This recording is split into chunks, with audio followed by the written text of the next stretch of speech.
Well, welcome to what could be the championship deciding race here from Talladega Super Speedway. It is the Superior 400 for the Bohlin Svenska Eracingligan's Oval Series, and we are at the penultimate round of the season. But with how the points are standing, Marcus Byfeld could be crowned champion tonight if the results go his way. And he's looking very, very good indeed. However, this man, the 33, Jonas Gunnarsson, he is out there to stop him, but he needs to have a pretty flawless race, and you never know what can happen when we get to these drafting tracks. It's myself, Cam Roger, Ewan O'Leary alongside me, and Hugo Louise on the production of this RaceSpotTV broadcast as the Superior 400. Big thanks to Team Superior for sponsoring this race. Gets underway. It's a bit misty out there, but here is what the calendar has been so far this year. We started back in January at Nashville, before working through various tracks like Auto Club, Richmond, Echo Park, New Hampshire, Kansas and Bristol last time out. It was Marcus Byfeld who was able to take 3 on the bounce to open the season. However, in the following 4 races, he's only won 1 of those. So it's turning a little bit more against him. However, he has a 45-point lead, but we do have a drop round in effect.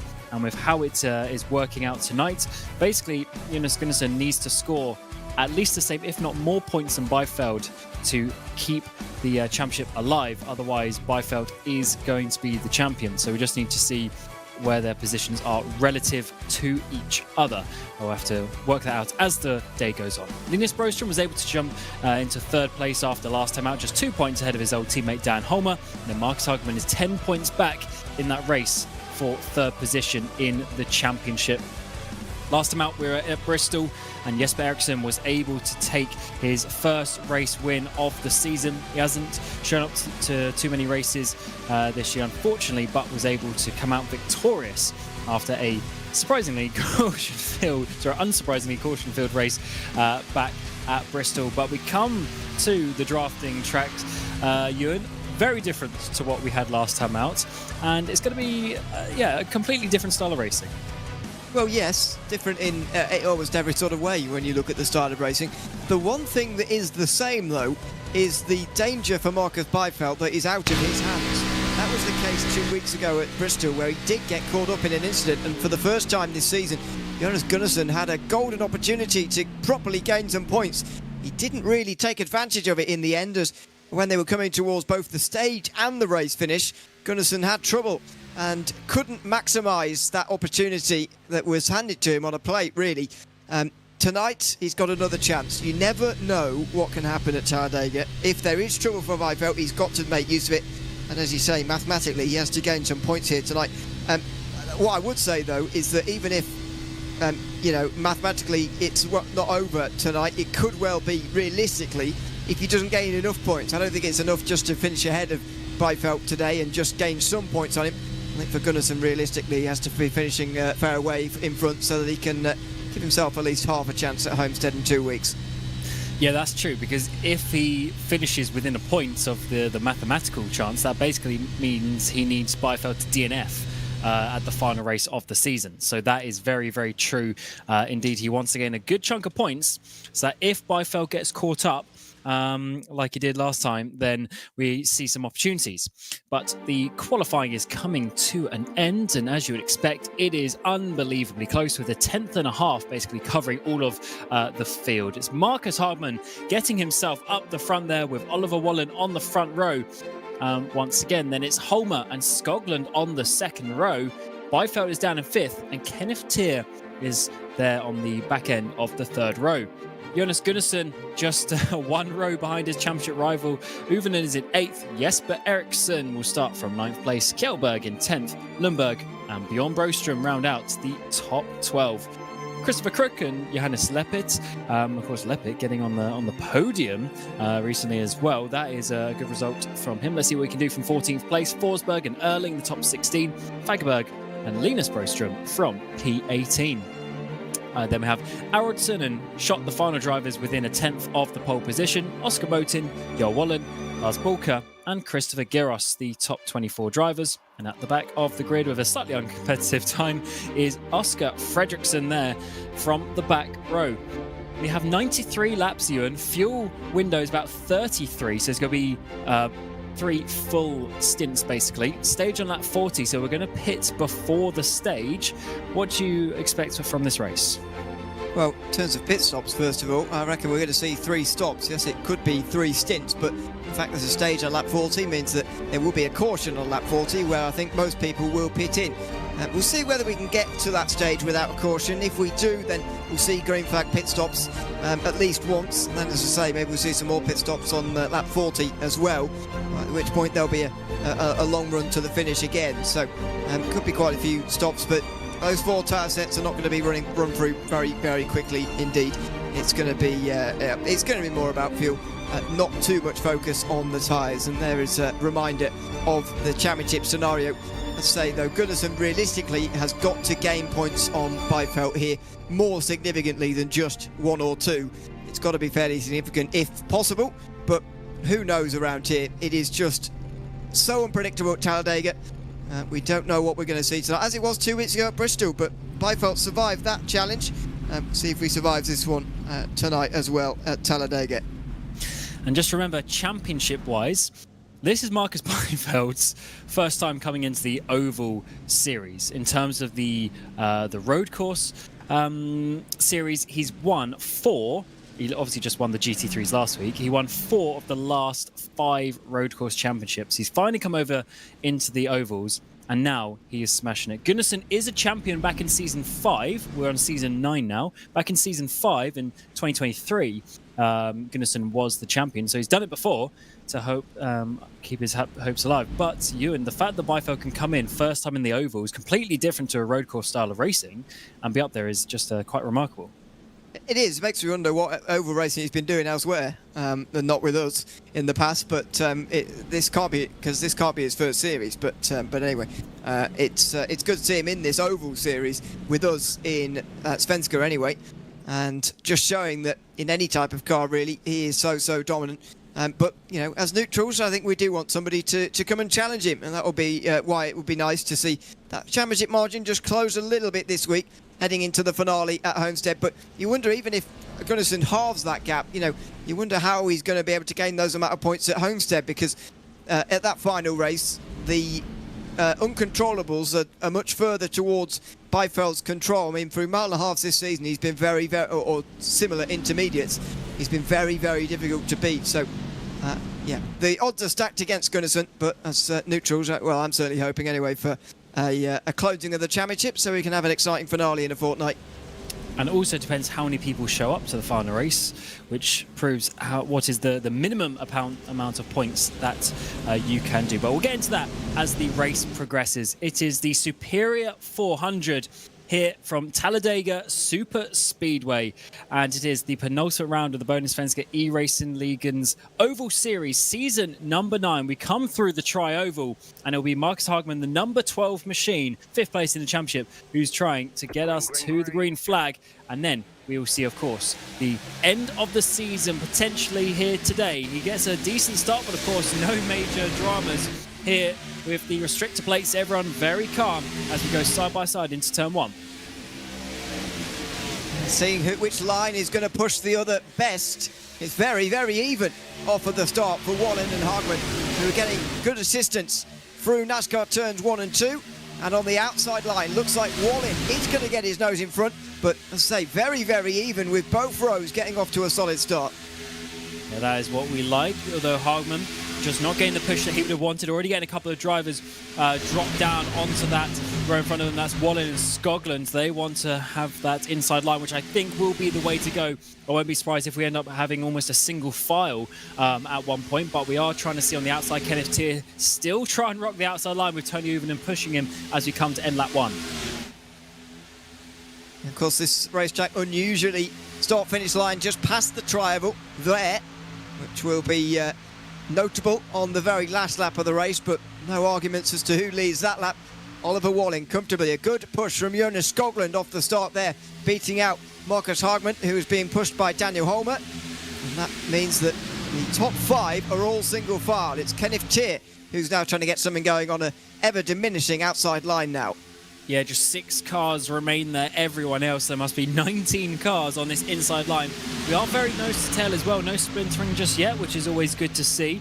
And one thing that you will see in sim racing compared to the real life is the cars sort of wiggle around quite a bit more than stay in a dead firm line. And that can always, make or hinder the draft and how it works. We've seen a little bit of a car length maybe behind the 33 there, midway down that bottom line, but nothing too much. But of course, it always depends on the side draft that we saw Kenneth here just coming low, trying to get a bit of a run on the outside. But he's staying firm. But to be fair, there's not really room for him to move down anyway.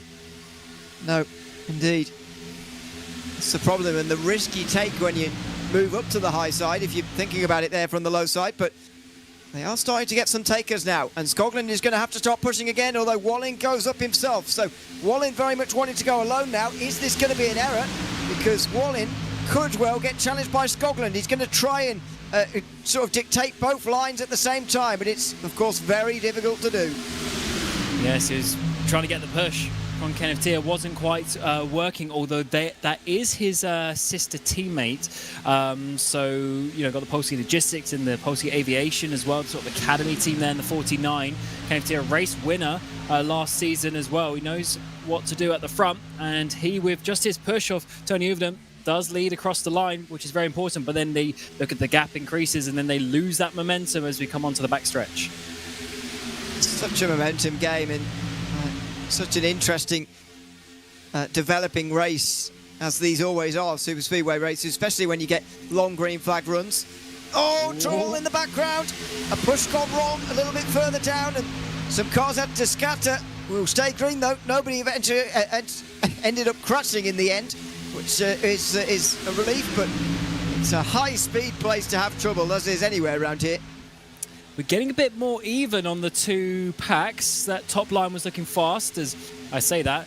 Kenneth here decides he wants to come on the bottom. I think this was Forsberg. Maybe that was just a fact of the Simray Sweden car there coming in.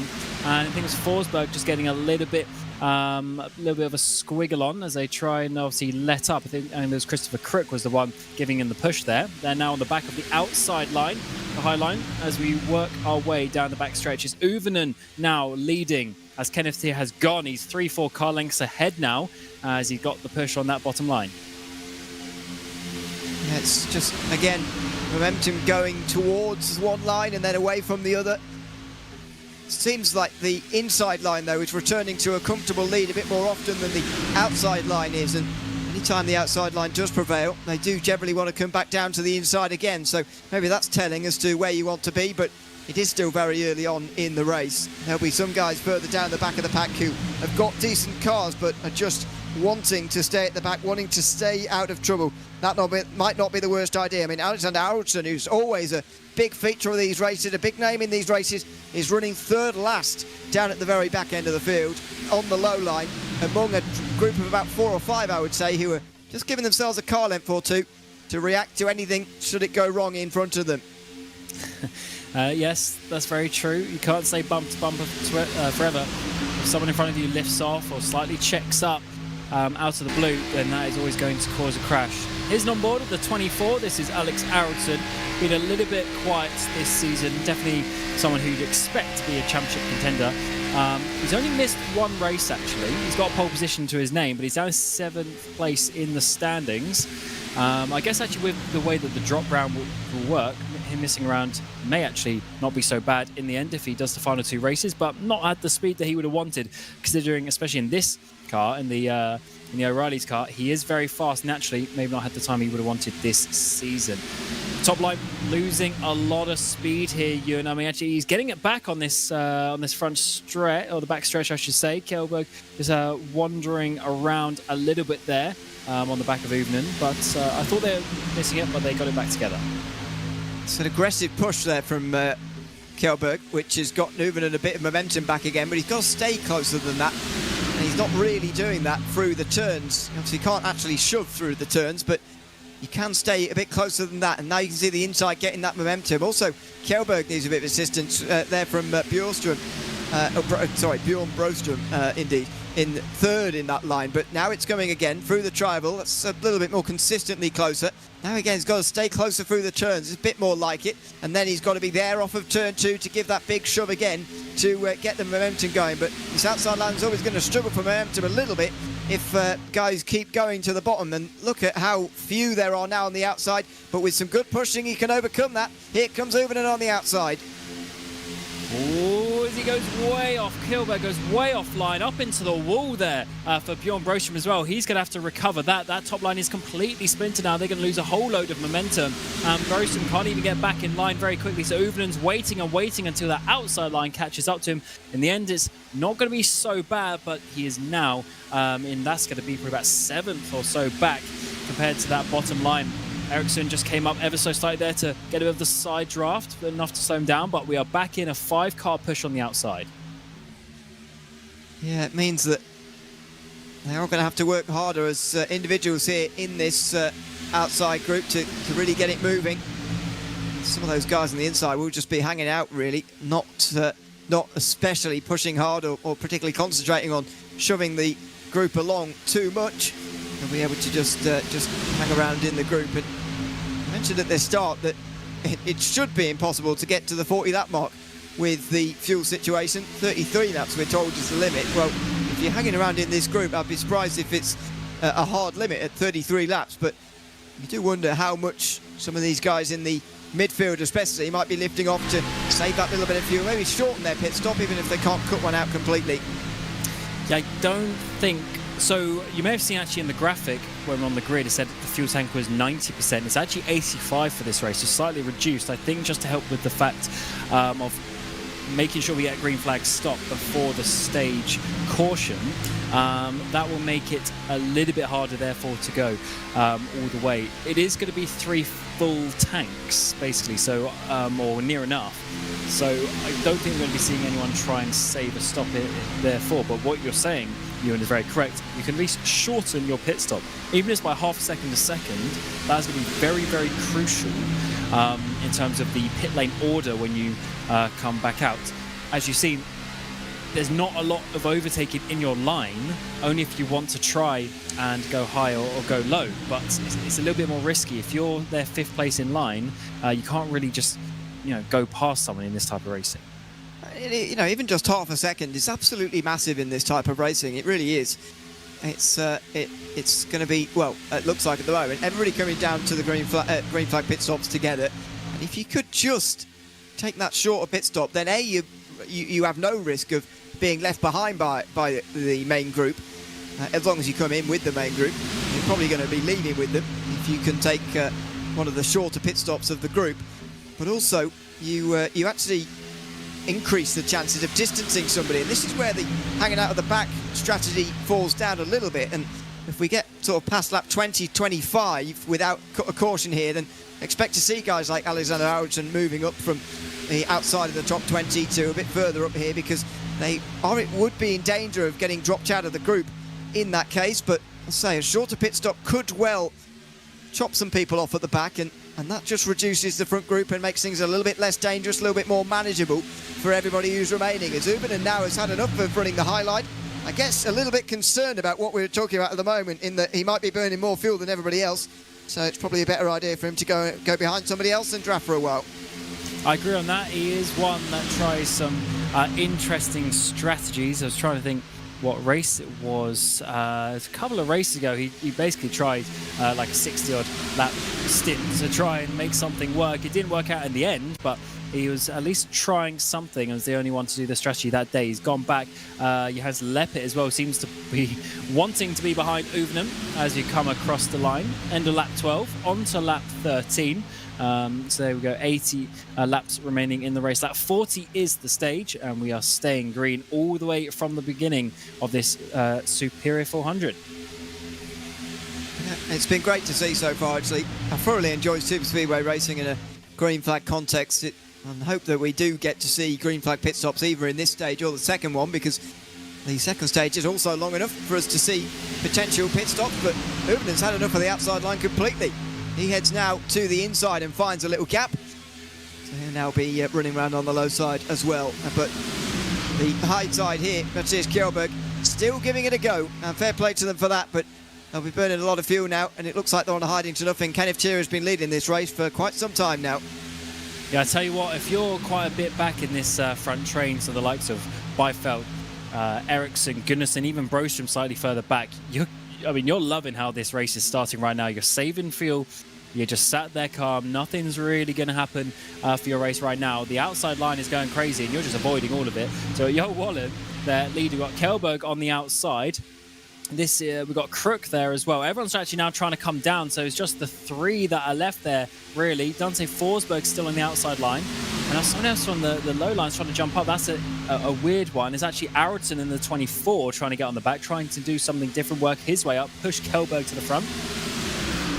Well, I said earlier, predicted that he would sort of wait till lap 20-25 before starting to move up, because I actually quite like the strategy that he is employed here of hanging around at the back until late in the run and then starting to move up. But I'm guessing he is worried that if the outside line disintegrates completely, then he's going to find it a lot harder to move up later. So lap 15, before lap 15 indeed, he started to move, but he is starting to make some progress. And there's another driver just jumping up to the high side there, ever so briefly. Was that Holmer, I think, just having a look the outside, seeing what it's like, and then pulling back to the inside again. But there is some movement. It's a constant cycle of people moving around. It's what makes it so fascinating, even if it isn't, all out racing for the lead at the moment. And it's not. It's going to get a lot busier towards the end, of course. But for now, it's an interesting cycle of figuring out who wants to be where in this early stage of the race. And no one wants to be on their own when they come in for a green flag stop. So everyone, or you at least need to be in a pack of cars. So no one's going to pit early unless they have a bunch of teammates and they all go together. Because that's what we saw from Alcantech a couple of years ago. I can't remember if it was here or may have been Pocono, but it was one of the longer tracks where you could easily use teammates to draft. And they all 5 or 6 of them came in at once. Then they freight trained everyone on the exit, and they were able to undercut that way. But I think we don't really have the same amount of drivers from one team apart from SimRace Sweden. Unless all of those drivers went in at once, I think everyone's just going to run the tank dry and go as long as they can. I think for the first part of this race, it is futile anyway, because the caution, they know a caution's coming this time, unlike last season.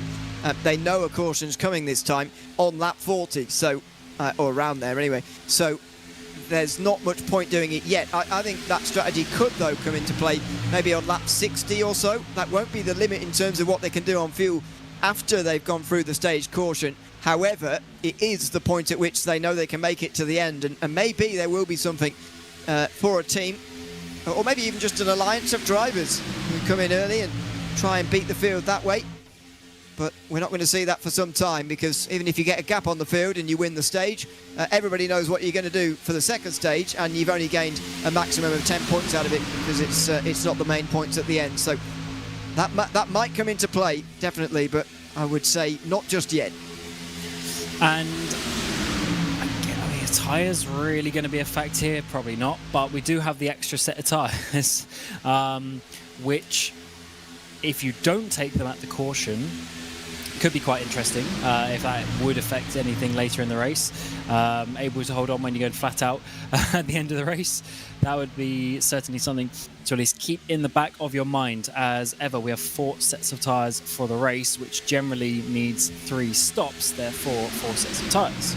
But if you're able to somehow save a set, that is always very good. As Kjellberg just gets shipped out wide a little bit there. So Aronsson's now third back on the outside line. Forsberg coming through as well. Kjellberg's going to drop in by Christopher Crook at the back end of that outside line. So I thought the outside line was going to be dead about 3 laps ago, but now it's very much alive.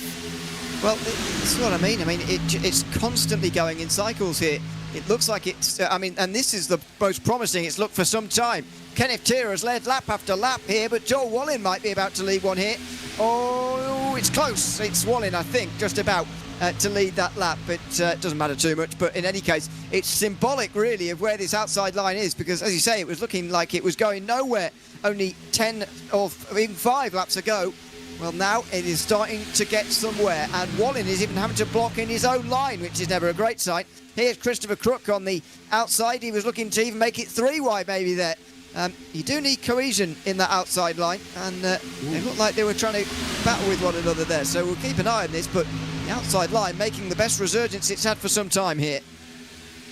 We're losing people on the bottom line as well. There's a big gap, and it's Broström who has dropped off. If they lose this pack, which I think they already have, that is going to take charge of the second half of this opening stage as we go on to lap 20. Lap 40 of the stage, halfway through the first stage here. We're still on green flag. Jo Wallen's now dropped down into the front row with Crook in behind. This leaves Eracingligan, who was way back in the bottom line. He jumped up, he took the risk when there was only about 3 people on the top line, and it's worked out as he's now fighting for the lead. It has worked out. I mean, he's abandoned sort of staying out of trouble here, or trying extra hard to stay out of trouble. I think he's recognised that he can't stay there the whole race, otherwise he is going to lose the front group. But in any case, he's perhaps moved up earlier than I was expecting, and he's challenging for the lead here. And just after he's overtaken him here, Jo Wallen and Christopher Crook, now Kenneth Tier has got to try and push them to try and help his line keep the lead, although it's just 2 on the outside now as another one abandons them. Eracingligan pushed by Dante Forsberg to the line. Who's going to get it this time? Alexander Eracingligan leads the latest lap. That is mental. If you look 5 laps ago, asking is Eracingligan going to lead a lap at this stage, you say absolutely no chance. He was at least 10, 12 cars back in that bottom line and has now got a point for leading a lap. What that is worth in his season as he's trying to have a resurgence, working his way up to 7th place in the championship. And after having a really difficult first couple of rounds, then missing a race, he is not really up the points that he would have wanted. He now leads the bottom line as he drops down in front of Jo Wallen. So this leaves Kenneth Tier now 4th back in line after leading for so long. It changes so quickly around here.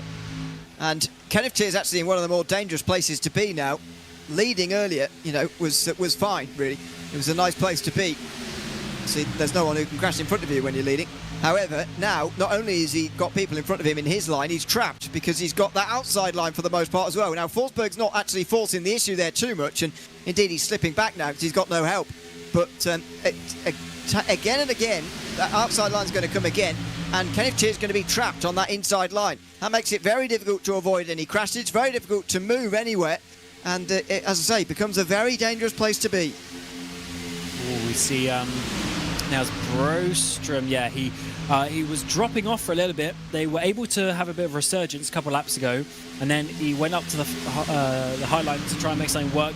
Backed out of that one. That leaves now 2 cars again at the front here. It is definitely a seesaw of drivers trying to work out which place is better. Oh, we now see Forsberg's going to be left out on his own as well as Giros drops down. Forsberg will not be able to hold up here. He's got a couple of drivers way back on that outside line. If they all drop down as well, he is just going to be at the back of this train very quickly. I mean, someone might take pity on him and join him up the high side there, but no, this is just going to get worse and worse for Forsberg here. There's no gap to drop into either. Skoglund is coming now on the inside as well. Here comes Marcus Hagman, who's back to 10th now, by the way. Change of fortunes for him. But yeah, this is what happens. And you know, I don't necessarily buy into the whole sort of you need friends for later in the race, because when it comes to the last lap, there are no friends out on this circuit. But it is quite rude early on. And here we go. Sim Race Sweden are doing something different for the stage. It's not quite as outlandish as what we've seen in the past from the likes of Bohlin, as you were commenting earlier. However, it is an alternate strategy, and it's notable that it's the whole team who are effectively laying their cards out on the table for this race very, very early. And is this because Jesper Eriksson has the stream open and he's heard me suggest that, or was this actually in the plan? We'll have to find out after the race. What this has done is it's made a definite second train out there from Kjellberg backwards. This is Kjellberg, by the way, who was fighting for the lead in this race, and also Leppert is involved in that. They're way back now after being dropped off into a second train, and they are never going to catch up from that one, as it is over a second between Lundberg and Kjellberg. No one is coming in just yet.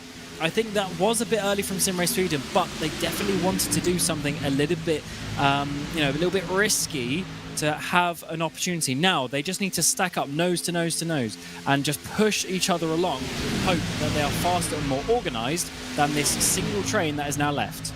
And the thing for them is that everybody's on the same page there and everyone knows what they're doing. There's 13 drivers here and you can scream at them all you want, but someone is going to be an idiot and come out somewhat side by side with somebody else and not fall in line, because in theory these lots should be more powerful than the Sim Race Sweden drivers on their own. However, if they're going side by side and fighting, then they haven't got a chance. So they've got to try and organise themselves here, but as I say, with so many drivers, that is almost impossible. There was 2 more who came in last time, by the way. Jannis Leppit and Elliot Fagerberg both came in. Fagerberg's stop was very long. I'd be surprised if he can catch the Sim Race Sweden train, but Jannis Leppit didn't change tyres, I don't believe. If he did, he only did 2, and he only took a very small amount of fuel comparison to the Sim Race Sweden drivers. That is all to make sure that, because he was in that second group, he didn't want to be left on his own. He's making sure that he's going to be swept up by the Sim Race Sweden train. He's going to hope he can just tag onto the back of them when they come past him. And they're going to take the fuel anyway in 14 laps time at the stage. When there's stage caution, they'll come back in, so that's why he's on less fuel. He will have a longer stop during that caution, but of course you'll come out into pace car conditions, so you just catch back up to the train. So if there's any gaps, that won't matter, whereas it matters now, and hopefully that track position we'll be able to get an update on at some point to see if he's able to make that work. We come across the line to start lap 27, and we've finally got into a proper single file formation after Sim Race Sweden pitting 3 laps ago, taking a lot of cars out of this and forcing everyone to go back to the single file. Therefore, I don't think we're going to see too much in the way of direct overtakes now, but fuel is limited to about 33 laps, maybe a tiny bit more with all the slipstream, so maybe lap 35, 36, but I don't expect them to get to the stage. No, you wouldn't have thought so. That's Fagerberg, by the way, down the bottom of his screen here, being swept up by the very organised so far second group, and they were much quicker last time round than the Sim Race Sweden drivers. Now, they might not quite be up to speed yet, so we'll hold fire on that, but for the moment, this front group looking very good indeed, and they're going to start to get the slipstream of Elliot Fagerberg as well. Now, is he going to move out the way for them here, or is he going to stay on that inside line? He is going to stay on the inside, so this isn't going to help this front group. It could cause some disorder, but as they go over the line, they're pretty much matching Sim Race Sweden, who are now up to speed, and they're into the sort of mid to low 51s. That's not a bad speed, to be fair, but it's pretty much even, really, with this group. It was 0.3 quicker, though, than the previous lap, and they will be slightly slower again, I would assume, getting past that traffic, maybe not being quite as clean with the drafting. So a couple of tenths could be important. We will certainly find out when people come down pit lane. I am expecting, the fact that they're staying out, I'm expecting them to go to the end of the fuel tank, because there's not enough drivers here per team where they could all come in and communicate at the same time like Sim Race Sweden. So you're not just going to randomly come in on your own unless you know everyone else is pitting, which means everyone needs to go to the end of the fuel tank because they know that's when their rivals will be pitting as well. Yeah, I agree. I think, well, having said that, it's quite a lot to be coming down pit lane all at the same time on the exact same lap. But I think that most of them are going to want to go as far as possible and run these tanks dry. But let's see how much longer they leave it here. 4 laps to go is given to us as the fuel limit here, but there'll be lots of variations because of the weirdness of racing here and being able to save fuel here or not when you're leading a group. And here we go. So they're not waiting quite to the end, and most of them are in. In fact, all of the lead lap guys are in. This is 13 at the same time. This is a traffic jam, but well done, everybody. They make it in. Now, this is the second trouble. How can I find my pit box? If you Kenneth Cheer over here is very thankful that he's got 2 drivers on his left-hand side there who had to pit in earlier than he did because it can be such a traffic jam. Now, make sure you get into your box correctly. Oh. And Forsberg, meantime, is hitting the background, and that's contact as well. Was that Byfeld who's made contact there? It was. He's had to reverse into his box. Certainly was. I think it was Lundberg making some contact with Byfeld. Will confirm that, but that's going to lose him some time in the train. And off pit exit, they need to get formation as quickly as they can because here comes Sim Race Sweden. It's going to be a freight train. It's going to take them a while to catch up to them.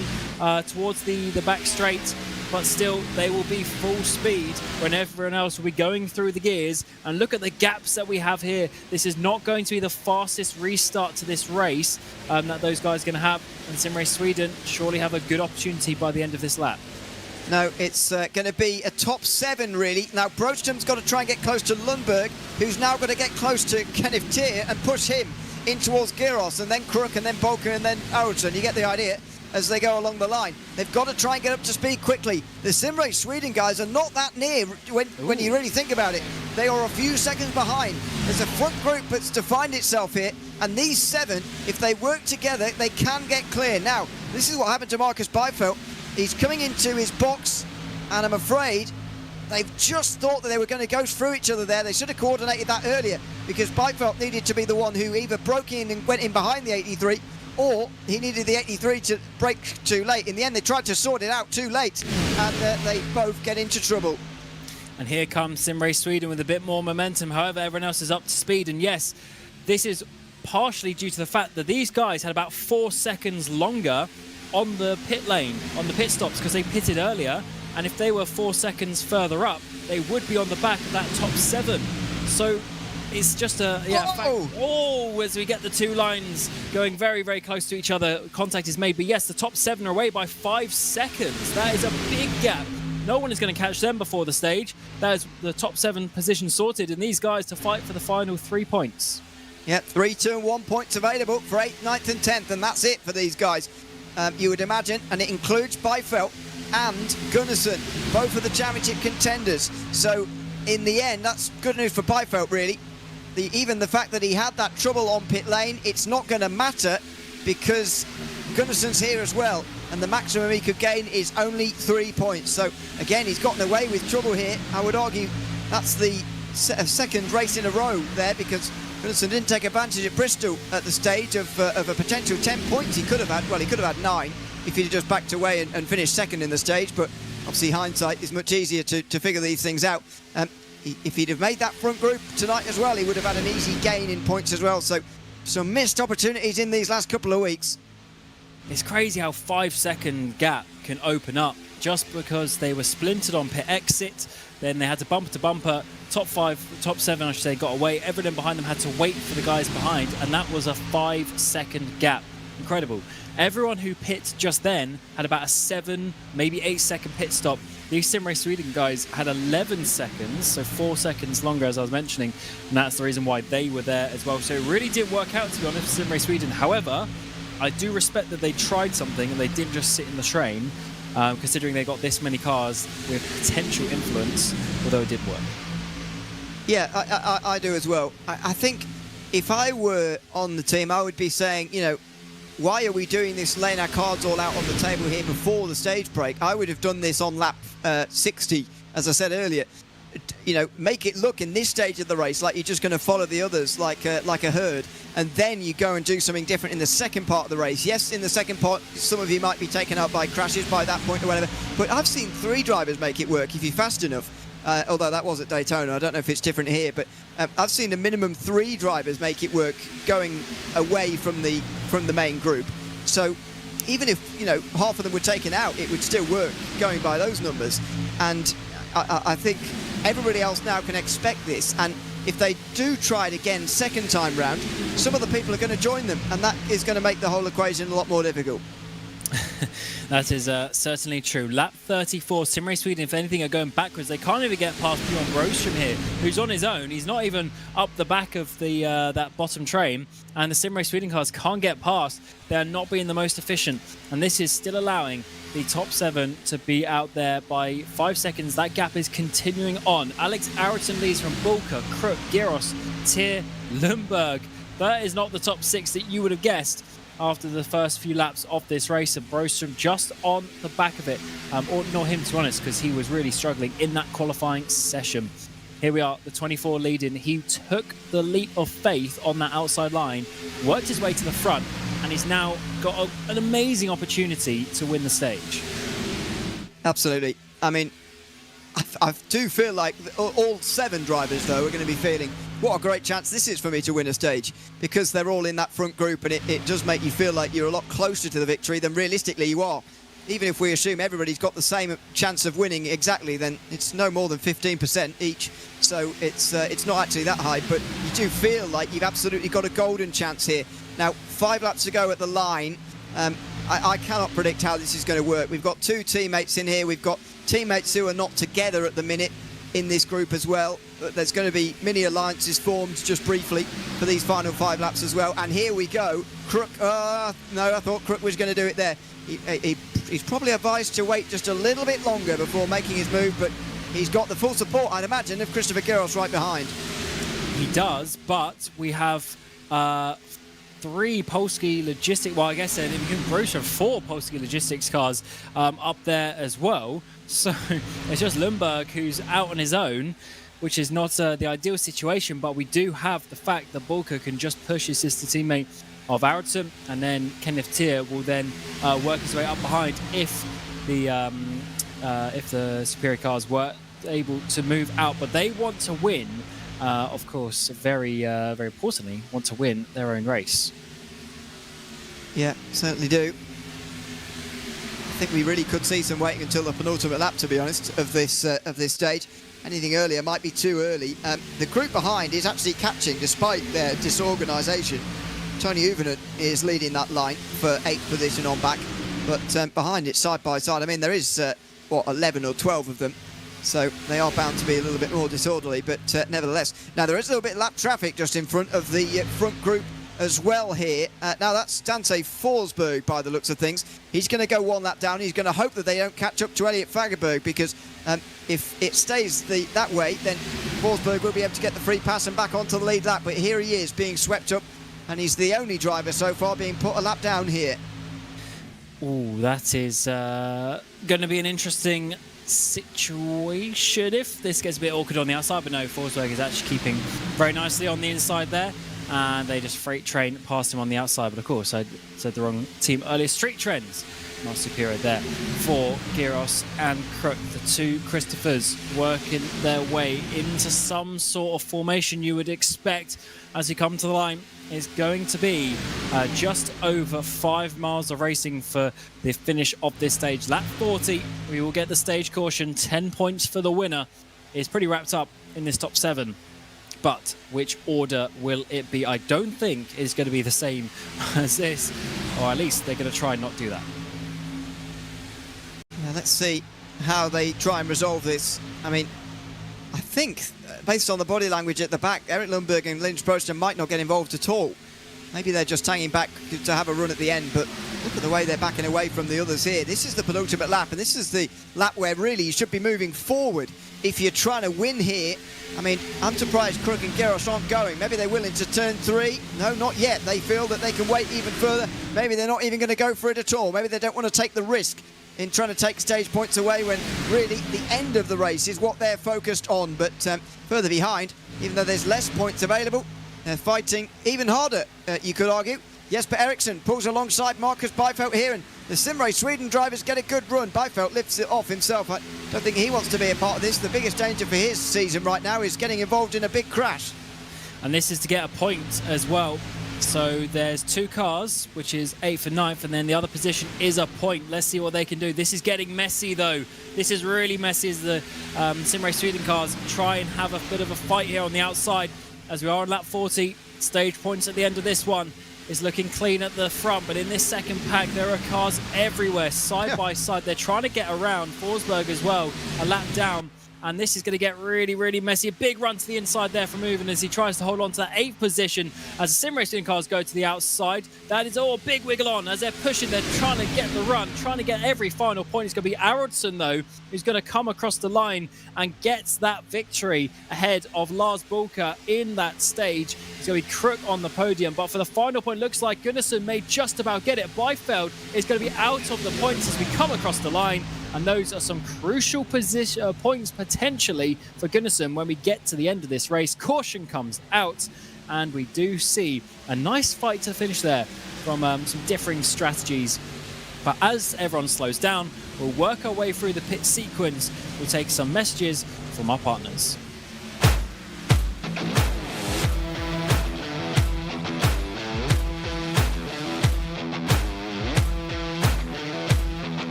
Welcome back to Talladega. It is the Superior 400 for the Bohlin Svenska Eracingligan's Oval Series. We just had the stage caution. Eracingligan took the victory from Lars Bulka, who was not able to get a run to the line. Then we had the Street Trends Christophers of Crook and Geros in 3rd and 4th position. It is now pit stop time. We saw everyone pitting between the laps of about 25 and 29. And now they're going to top up fuel to go again. We will need a further pit stop to get to the end of the race, though. So I'm sure it's going to be 4 tyres and full tanks for all of these drivers as they try and have clean stops to keep their position in the order. We saw the likes of Byfeld, Gunnarsson, Ericsson, etc. not having the pit stops that they wanted last time, and it certainly changed the course of their stage, but that was under green flag conditions. Under caution, it should be a little bit calmer for these drivers. But that was Ewan O'Leary, a very interesting opening stage because, of course, we went green all the way, and the racing was a lot cleaner, actually, than I expected. Well, yeah, I mean, I don't know what I was expecting, to be honest, from the first part, because the change from the last time we were here last year is that there is now a guaranteed caution almost at halfway. I wasn't entirely sure how that was going to actually change things, really. I think what it has done is meant that everybody sort of said, well, it's only the first half of the race, only the stage, it's only a few points, really, at the end of the 40 laps. So, we don't really need to try and break a leg to get the front by that point. Maybe this second half of the race is going to be a little bit different to that, but who knows? I mean, it's been very clean so far. It might continue on like that. Everybody realising that it's a much better way to get through this race, and maybe pit strategy, those green flag pit stops will come round all over again in 15 laps time or more. Yeah, absolutely. So, yeah, what you're saying is you basically have a stint and a half, effectively, to the end of this race. We did see Sim Race Sweden, though, go early, and it didn't work. So that does worry me a little bit. Part of that was by the fact that they therefore had a longer stop. And those few seconds, mentioned this earlier, even half a second could count. It was 4 seconds back then, Ewan. So it's definitely going to be very crucial, I think, the pit stops more so than anything else in this race. Yeah, I think so. If we get another green flag pit stop, that is. I mean, we could well see a situation in this run where everyone's waiting as long as they can to try and catch a caution before they have to come in for a green flag stop, because it is pretty dangerous and difficult to get down and make a pit stop in this circuit, in super speedway racing. So I think there'll be some drivers trying to avoid it at all costs, really, but it might be unavoidable depending on how long we go. But as you say, it's got to be a long green flag run for them to actually avoid it. They've got to get to lap 75 under green completely if they want to avoid a set of green flag pit stops for the second time today. That could be unlikely, but based on what we've just seen, it's very likely we're going to get there, because it was so clean. And, can't even remember very many moments where we were close to getting a caution, really. That's true. There was a couple of little wiggles, but never one where we really winced too much. So the drivers are keeping it calm out there, which is nice, because having more drivers in this top pack is very, very important for the racing that we get later. We don't want to be splintered into small packs of even less than 10 drivers, to be honest. Let's have a look what the order is going to be. So it's Eracingligan, Gunnarsson and Ericsson managed to cycle themselves back to the front. That is very, very good indeed, to be honest. Oh, they took less, so they had shorter stops there. So Gunnarsson and Ericsson maybe only took 2 tyres potentially, or similar, that they were able to take less time in the stop. Same for Holmer, Fredriksson, etc. So they were able to jump up a few positions. So Gunnarsson's on the front row, Ericsson, Crook on the second row, Bulka drops to 5th with Holmer, then it's Fredriksson, Tier, Broster, Motin, your top 10. Byfeld is there in 12th position. We'll have to see how they are able to jump back up as we get a bit later in the race. So it's the 24 and the 33 at the front. Remember, it's the 33 who needs to get as many points as he can ahead of Byfeld. If he outscores Byfeld today, he has his championship hopes still alive going into the final race of the season. Pace truck comes in and we get going for the second half of this Superior 400. It's the 24 of Alex Ayrton who will make his way to the restart zone and then go full throttle for another half of this race. He gets a good start there, a bit of a jump. Sometimes that's actually bad in this form of racing though, because he won't get the push. It's already the 63 of Crook though, who leaves the 33 hanging. Yeah, and again, teammates trying to get together again. The fact that they came out of the pit lane in all sorts of different orders meant it could have been difficult for them to get connected, but Gunnarsson's going to be briefly alone before joined by Ericsson and Holmer on the outside line. It was a smart switch there from one of them. It was either Ericsson or Holmer who had to switch there, go to the high side. They've at least got 3 of those Simrace Sweden cars together, and here they come on the outside line. That's a lovely piece of work there from Simrace Sweden. You see as Crook went down, Ericsson and Holmer went up, and they were able to find each other once again. So it's actually somewhat easy to control your race. I guess if you are able to have the communication like they do during the race, and they now have the push on the outside line. So this is the lot who we were saying that they completely ruined their race just about five racing laps ago, as they were miles off, 5 seconds off the top pack and not getting the stage points they would have wanted, but it's worked out as the 3 drop down to lead once again here at Talladega. Yeah, I must admit, I still don't love their strategy, really. The fact that they've taken on less time in the pit stop this time around has given them track position, yes, but I would have taken the most amount of fuel possible on all 4 tyres, and that pit stop be the only time I take 4 tyres for me, because then you can catch up to the back of the others under the caution, as we said earlier. But Simrace Sweden clearly not needing all 4 tyres. They might have done 2 under their green flag pit stop initially, and then 2 more under that most recent stop, but who knows. Oh, a little bit loose.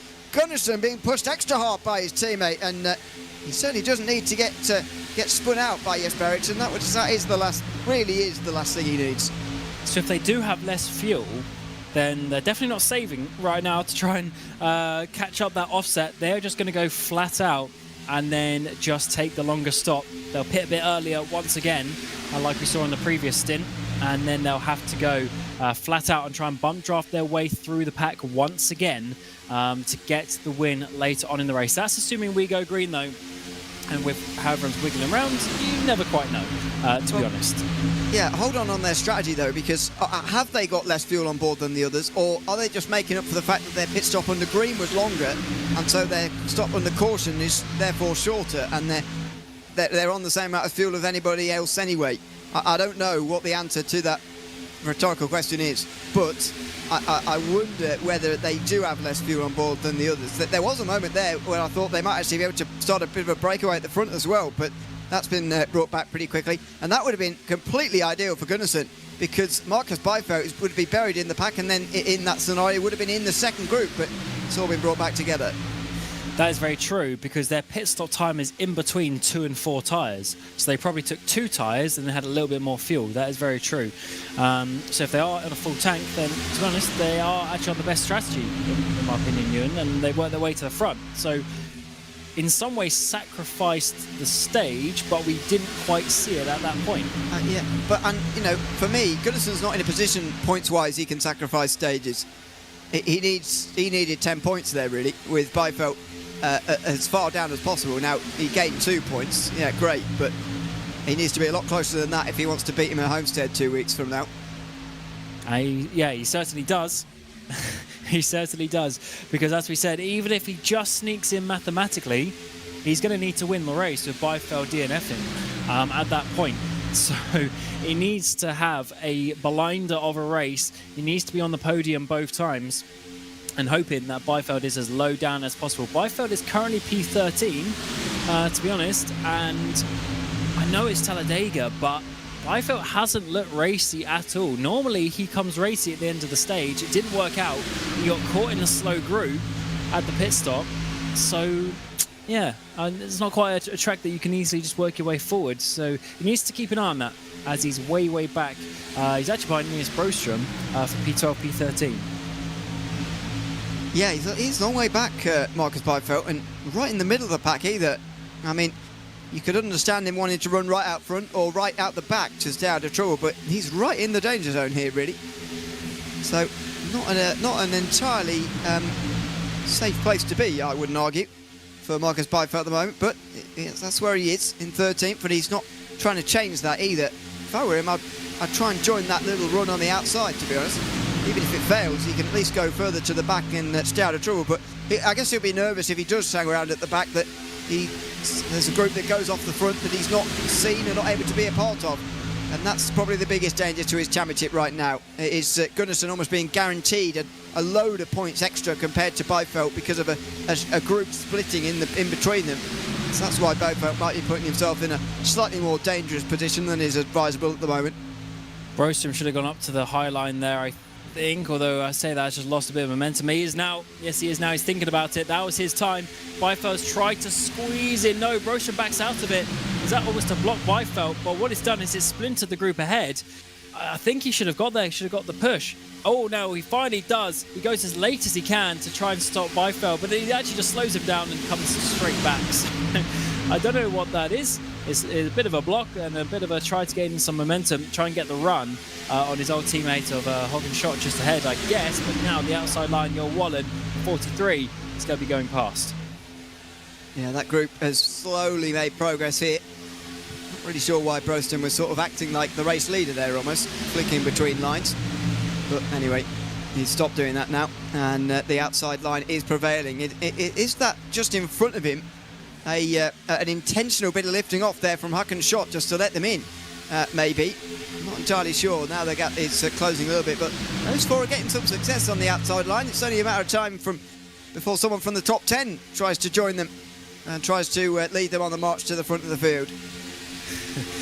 Indeed, as we're seeing Hagman there try to come to the outside line. Oh, bit of contact ahead as someone comes up ahead of your Bohlin, and that is one of the SimRace Sweden cars. This is getting a very chaotic now. Kjellberg moving all over the place. Drivers deciding this is the time. We're still 40 laps away, the same length as the opening stage, but drivers getting a little bit awkward there. Is it Fredriksson? I think it's Fredriksson. Yeah, it was the one who went up. He's naturally aggressive, started at the back of the field, race winner in this championship, and he did a hard cut there on Bohlin to stop that outside line coming forward. Yeah, that was very close to too aggressive, I would say, especially through the middle of a turn. But now he's gone to join them. He's actually put a couple of them off, it seems, on this outside line.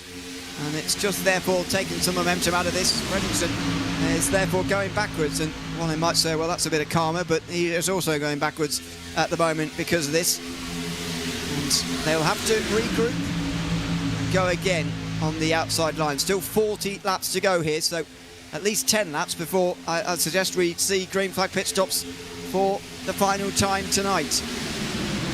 That is very true indeed, as we're now inside the final 40 laps. It's a stage to go here at Talladega, and it is the penultimate round of the season. Second place in the championship, Gunnarsson is leading.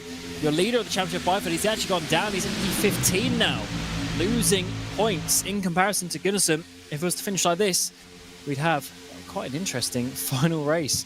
Let's see how that one works. Fredriksson, after almost ending Bohlin's race, goes down the bottom, comes back up top, tries to get a bit of momentum to keep moving that line forward. It has worked because he's now getting on the outside of Tony Uvenen. Yep. It's Uvenen who was such a key member of that outside line earlier in the very early laps of this race. Now been pretty anonymous since then on the inside, trying to stay out of trouble. But Fredriksson is being his aggressive self here, trying to get up to his teammates, and this is why he's doing this, really. Not because he inherently wants to lead this race. I think he's just trying to join his three teammates who are leading this race and leading the field around at the moment. Yes, I guess he's trying to work his way up there and try and make something happen. He's working that top line. It was way, way far back in line. I mean, we saw Linus Broström. That was good block there from the 24. We saw Linus Broström trying to get up to the front of this line. I said he should have gone, and he definitely should have. He's way, way further back. That was his opportunity, and now he's actually behind the end of the top line. And they're coming up to be about 4th, 5th position there, with Eracingligan leading the way, trying to push their way through on the outside, the Polski Aviation Division drivers. And it's looking, this outside line, I'm liking how it's working right now. Yeah, it is working well together. these guys. Harrison is just taking the steam out of this group slightly. Might have been intentional. It certainly prevented Fredriksson from getting to his teammates, and that is a positive for the rest of the field, really, because that is the biggest team by far, and if you can keep the teammates separated for as long as possible, then it is a benefit. But the longer the green flag run goes, the more chance they've got to work it out amongst themselves as to how to get towards the front. Get together and then towards the front, really. And want to be together before they come into the pit lane, because you can imagine they're wanting to do a similar strategy as to what they did before. But they need to get on with it as far as getting running in a line, or at least close to one another, if they're going to do the same again as to what they did in stage one. Fredriksson would love to be involved in that. He will be quite far off and also if you're on the outside line, it's hard to then jump down to the pit lane. You need to be on that inside line. Big push down the 24 as he tries to work their way forward. What does Sim Race Sweden do about this? Do they move up in front of the 24, or do they let him get in front? That'll be interesting. Oh, the 24 was big contact. Fredriksson being way too aggressive once again. This is going to have everyone fan out. They've lost a lot of momentum as Crook almost was involved in a wreck there. The top four are getting away. They need to get back in line. Everyone will slow down quite a bit, lose a lot of momentum here on lap 57. How did we get away with that? It might have just created a four-driver breakaway now at the front of this field. Gunnarsson, Eriksson, Holmer and Aronson are absolutely locked in together. The rest of them are fanning out because they were very fearful they were going to be involved in the big one there, and they very nearly were. It was Fredriksson trying to follow Aronson down to the inside, but he just tried to follow him without looking. I mean, it's like crossing the road. You've got to look, for goodness sake. And he very nearly caused a massive crash for everybody else. In the end, there's no justice in the world, is it? Because Fredriksson made it, but the rest of them haven't. At least most of the field haven't. Over a second the gap between Bohlin and Bohlin now, P6, P7. That is a big turning point in this race, to be honest. Let's see this. And it was a big wobble on. Everyone had to lift off. And the problem is here, when you're flat out the whole time, you can't get the time back. It's just impossible. So even though they go back to flat out, they're losing momentum compared to those top four. And the end is a 6-car breakaway at the front. And that is heartbreaking for all those other drivers right now, because they're sitting there thinking, I've got a whole tank of fuel left. I guess we do have another pit stop, but I've got a tank of fuel left. And realistically, they're not going to catch up, especially if these guys work together very nicely, which I assume they will. Well, based on this evidence, they are, and based on that in the background, they are not. That was a big moment for Matthias Kjellberg, who was really, really close to having a big moment of his own there. Side-to-side contact with Christopher Giros.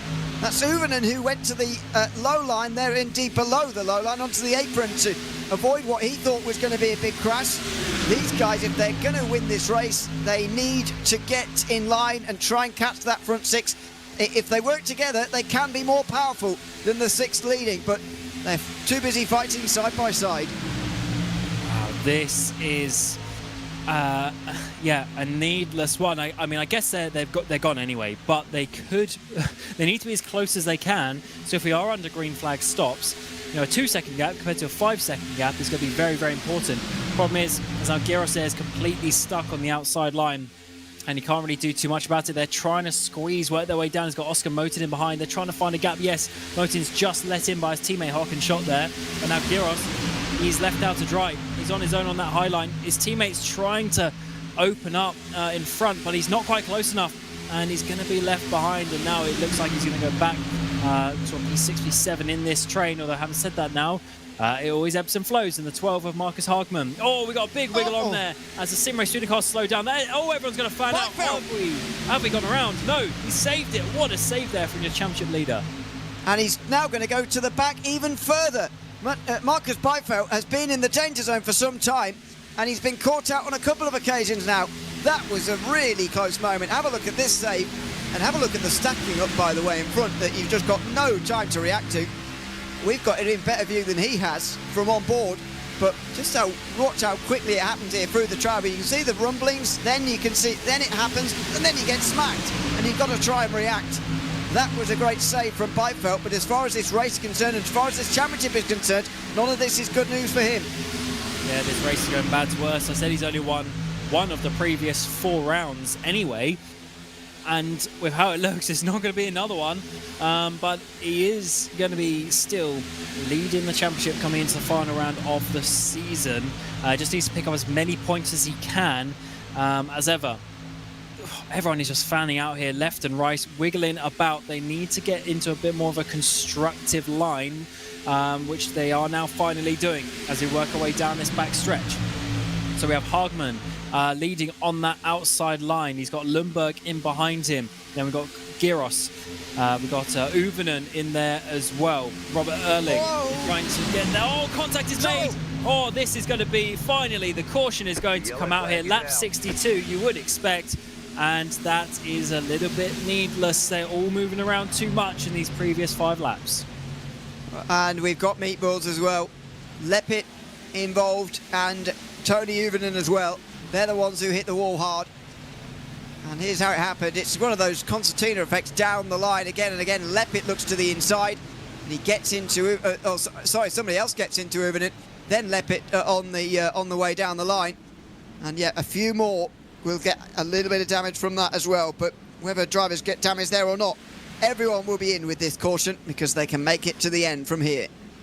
That, yeah, perfectly timed. It was the 12 slowing down, and then that just was a chain reaction. The 40 just got the smallest tag on the back, but it just turned the car facing the barrier there on that outside.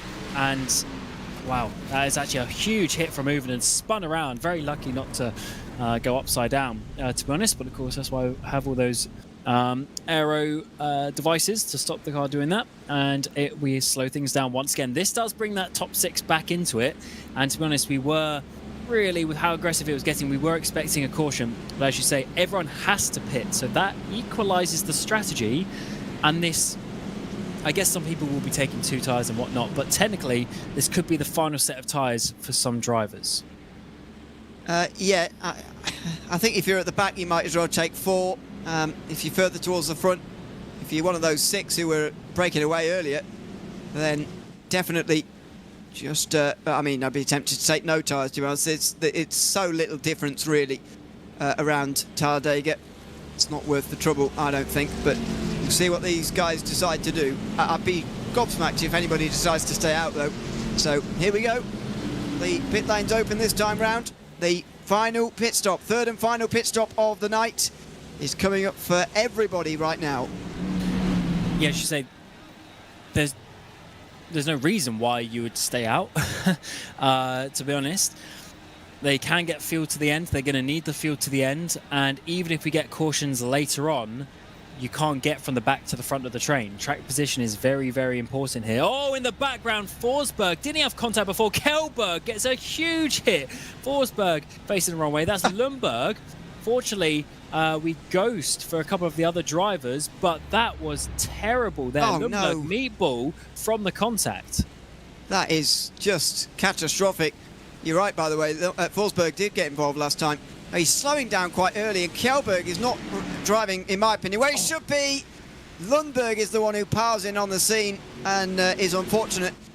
But that is just, yeah, that's not good from Kjellberg, I don't think, there, because Forsberg was clearly slowing down to come in, and Kjellberg's trying to, it's like, you know, it's like driving on the motorway. You shouldn't try and undercut people like that, because that kind of thing can happen. Wow, that is a disastrous meatball. So we've got Lundberg, Lepit, Uvenen, all with meatballs right now.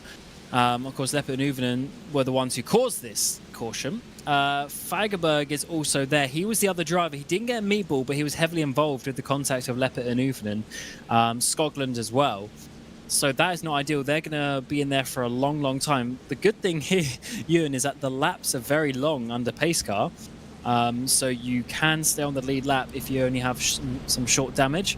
It's 2.5 minutes a lap around here under the pace car. But still, for the meatball drivers, that's basically it. That's their day done. You're not going to be coming back from that one. We're not going to get enough cautions to really get any major laps with the Lucky Dog either. No, it's one of the better places to repair damage, and unfortunately, not all of them are going to be able to get the car back to how they want it. And we've definitely reduced the amount of drivers who can win this race. But the caution, to be fair, has increased it in one sense, because otherwise we would have had a front 6 breaking away, and they wouldn't have been caught, I'm pretty sure. if that race had gone green right the way through. So that is increasing the amount of drivers you can win, I suppose. But who's to say on this restart and throughout the next 30 laps something similar can't happen again, because that's the first caution for incident now, and it might start to snowball from here. Ooh, let's see how this one works, as we are well within inside the fuel window, so they don't have to save fuel, they can go flat out to the end. We're going to go side by side, and it's going to be Sim Race Sweden, 3 cars inside the top 4. Aracingligan will join in with Lars Bulker, Christopher Crook, your front 3 rows. Then it's going to be Motin and Hagman, Bohlin and Schott to round out the top 10. Byfeld is down in 13th place. And of course is Gunnarsson up there leading, so that is the points gap that he's going to have at this moment in time. So it's going to be 12 plus 5, so it's going to be about 17 points gain plus the 2 from earlier, 19 points. This could be a good haul today from Gunnarsson if it stays how it is. It would have been much better for him if it stayed green. So he was one of those 6 and Byfeld wasn't, but you can't control those kind of things, of course. He is in still prime position, and he's got teammates around him as well. That's what he's really got help with here at the moment that Byfeld doesn't. There's teammates around him, and they're much more organised as well, is the difference here. Gundarsson's going to get off to a nice leap here, I would imagine, and Holmer is just going to hang back for a moment. He's going to create a car's length, if I were to predict what's going to happen here, and Jesper Eriksson is going to be allowed in front of him. Either that, or Gunnarsson's going to let Eriksson in, but surely one of those two is going to let Eriksson in front of them so that they can run as a 3 like they were earlier.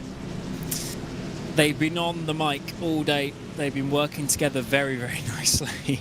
So I am expecting, I should say, a bit of team play to try and get that. We do have, we've got Bulker and Aracingligan, a couple of friends in there. We've got the Sim Racing Academy drivers, Motin and Schott, and also the main driver, Fredriksson, a little bit further back. So we've got a couple of teammates, and sometimes all you need is 2, but you mentioned earlier, even just 3 cars should be enough.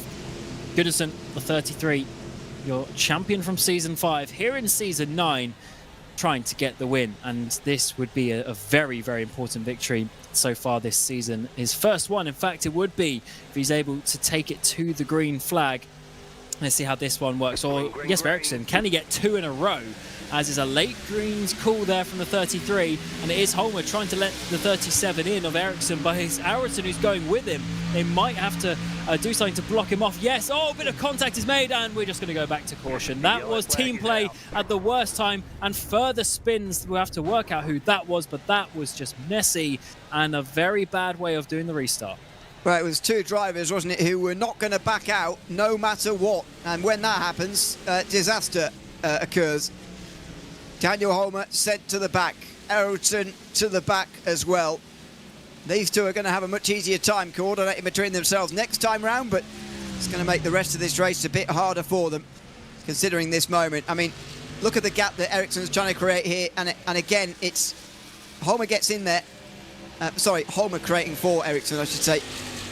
And Eriksson gets in there. Arvidsson's trying to force himself through, much like what Fredriksson was doing earlier. Arvidsson trying to force himself through a gap that wasn't there. And there's only going to be one outcome of that. Unfortunately, under our second caution for incident in a matter of moments. Yeah, I mean, to be fair, Holmer wasn't really doing much wrong, in my opinion. Arvidsson, of course, he was trying to play the game that he was playing. And I probably would have done the same if I was driving there. But that was not nice at all. Was that Byfeld getting involved with some more contact? I think it might have been. He's having a tough day. He's got his teammate Christopher Crook in behind. But was that him? It looks like it must have been. He's got Fredriksson in the car ahead of him right now. As we get the car come up in line, he was able to avoid it, but no, just a bit of contact on the front of, on his front, on the back of Hagman there, and Lars Bulker. So shouldn't be crazy damage. Oh, but it's a big hit in the back actually from Robert Erling. That may not be the prettiest of cars coming to the final third of this race. The rear end certainly taking more of a battering there, and there's no faster pairs in this series, we'll reiterate, so I think he probably should go in here to repair the damage, but he's never going to know how bad the damage actually is in terms of straight line speed, because the caution was out before he could have a chance to test that. And so everybody was going more slowly and certainly not up to racing speed. So Buffer's got an interesting decision to make here. Does he decide to come in now and repair what he can?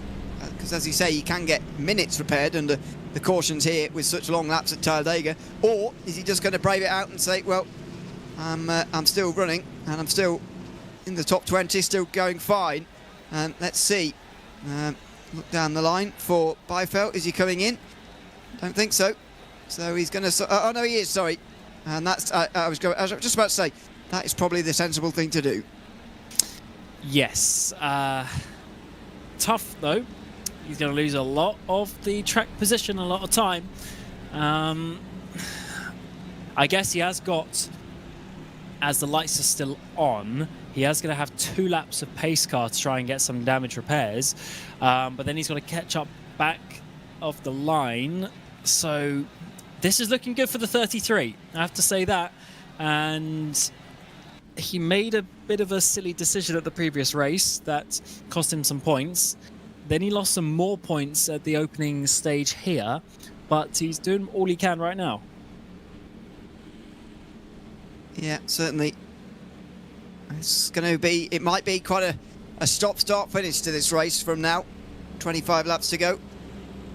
Given the fact there's 15 drivers who've stayed out there, I would suggest there's 15 completely clean cars out of 25. That's not many, considering we had 25 cars still running, not only with completely clean records, but actually without any interruption at all. Byfeld has got out pretty quickly, though, as has Holmer and Alderson. So actually the top contenders who were involved there seemingly didn't have actually that much damage. Yes, that is that is very true. I guess in the most part, we haven't seen some of the biggest of contacts, so that is not so bad. Looking at the top 10, Ewan, by the way, look at the positions gained. We've got drivers 17, 17, 14, 18, 10, 15 positions gained. We've seen a bit of a flip, a roles reversal from the qualifying order, with the top half going down and the bottom half coming up. And basically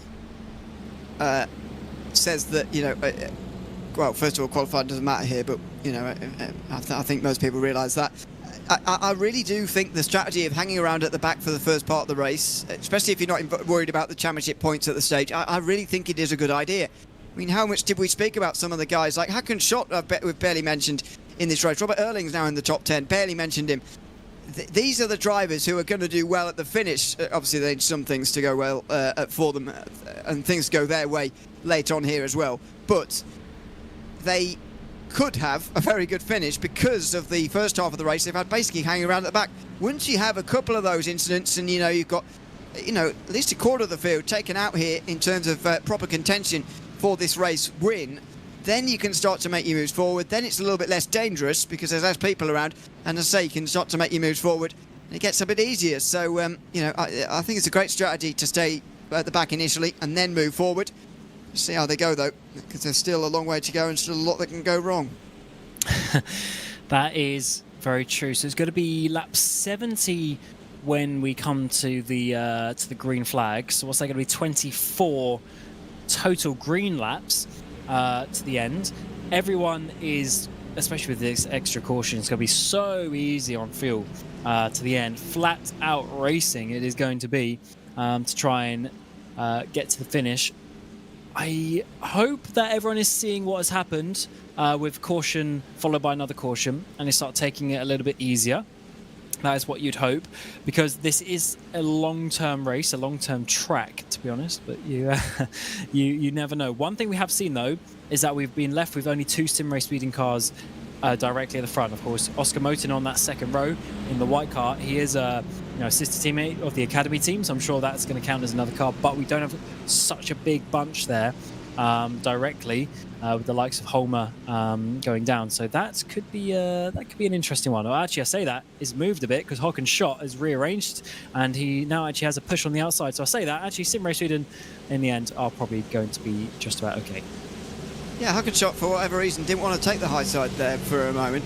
I think he's been forced to, but he seemed to want to stay down low, and watch for him looking for a space to drop in immediately here. What we are going to see, though, I'd imagine, is Gunnarsson and Ericsson working this out. It's much easier to coordinate this between just the two of you, and that is what we're going to see attempted between these front two as we come to green. Last time, it was a very late run in the restart zone. It's a bit earlier this time, but it's a decent start from Crook. He doesn't easily allow Ericsson to get down, but I think there should just about be enough space. There's actually, of course, Gunnarsson coming up high, because then we have 4 cars on that outside line, all related to each other, which they could do very nicely with. We saw a big breakaway earlier. They come back down, though, because unfortunately Hockenschott hasn't been kept up with that pack, and Crook now is going to go to the high line, interestingly enough, to try and join on with that one. But in the end, off camera, he comes back down as he tries to decide which one's going to be faster. Yeah, he thought for a moment about trying to split them up, but now figures that staying on the inside is maybe a better idea. But to be fair, this scenario is fine for Simrace Sweden. They've got the front 3 positions. Hockenschott going backwards very, very quickly. In fact, the outside line's going absolutely nowhere with him at the front of it. So, yeah, they'll be fine with this situation, but they're going to get some serious challenges over the next training laps by a whole number of drivers before this race is over. Absolutely. Lap 71 clicks on here in the Superior 400. We are seeing a little bit of a wiggle in behind from Fredriksson. He's looked so aggressive, really causing the penultimate or the second to last caution. And in the background, we've got drivers getting very close together. Here's Oliver Bohlin trying to get involved with that. Gyros and also, who's the other driver? It's Brostrom just behind as they try and work their way forward on that outside line. Brostrom hasn't been a favour of going to the top line today, but he's finally there. And he's got his teammate Bohlin on that inside if he can try and find him together. No, it's actually going to be Kenneth Tier, his sister teammate, that he gets behind. Kenneth Tier, who led a lot of laps earlier. Feels like a long time ago now, that, doesn't it, really? But he did lead the majority of the first 20 laps in this race. It's now only just gotten back into the top 10. And we'll get ninth place here, probably, from Hockenschott in a moment. They try and stay with the front group. I mean, they're in danger of letting a top 7 get away here. As Bohlin on his own continues to fight, continues to try and make something happen on the outside, but it's Crook and Bohlin who are side by side here. It seems utterly pointless, really, when they've got teammates out front who are benefiting from this side by side. Fredriksson gives him a massive shove there, Christopher Crook, and he is going to get 4th place as a result, but he very nearly went spinning to the inside. And Fredriksson here, who's only done 2 races this season, so this is his 3rd, doesn't have much championship-wise, but he can do a lot to help his teammates, and now the top 3 have got away. He's been ultra-aggressive today, and will probably cop a penalty for one of the incidents earlier. He's now gone to the outside. He's trying to do a solo move there on Crook. Is it going to work? Has he got the speed in that 112 machine? It looks like he has. It is fixed setup around here.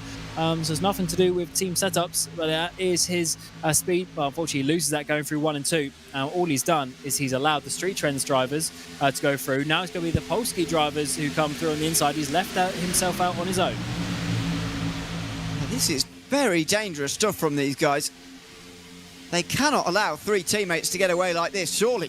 Crook and Geros have got to get something together, and it's a good job that it is a pair of teammates here who are leading the response now. If they can keep the slipstream, they can bump each other along, and they can just about retain these 2 groups together, or at least get themselves at the front group. Oliver Wallen's been brought along with them as well, but this is dangerous from these guys further back. We're nearly 3 wide in the background here. It almost feels to me like Oscar Fredriksson's job here is to try and cause a bit of disorder in this group, because, well, it's certainly working, whether he's trying to or not. Well, now he's got Marcus Beifeld in behind, championship leader, who's already had a bit of contact. He would have had some damage repairs there. That actually worked out him coming into the pit lane. He got a minute of repairs. That'll be 39 seconds of repairs, a minute in total in the pit lane. So that will be very, very helpful. Now Fredriksson drops down, but look at that breakaway up ahead. And that is not ideal for these drivers as they try and obviously hold on to their chances of winning this race. But it's Bohlin now on the back of the top 6 breakaway. Yeah, it's hard to see how Gunnarsson's overhauled in a scenario like this, even with 6 at the front and only the front 3 really trying to help him. It's a very long way round to try and get past Gunnarsson from there. But Beifeld has been held in this second group, and I think Fredriksson is going to try and play a role in that.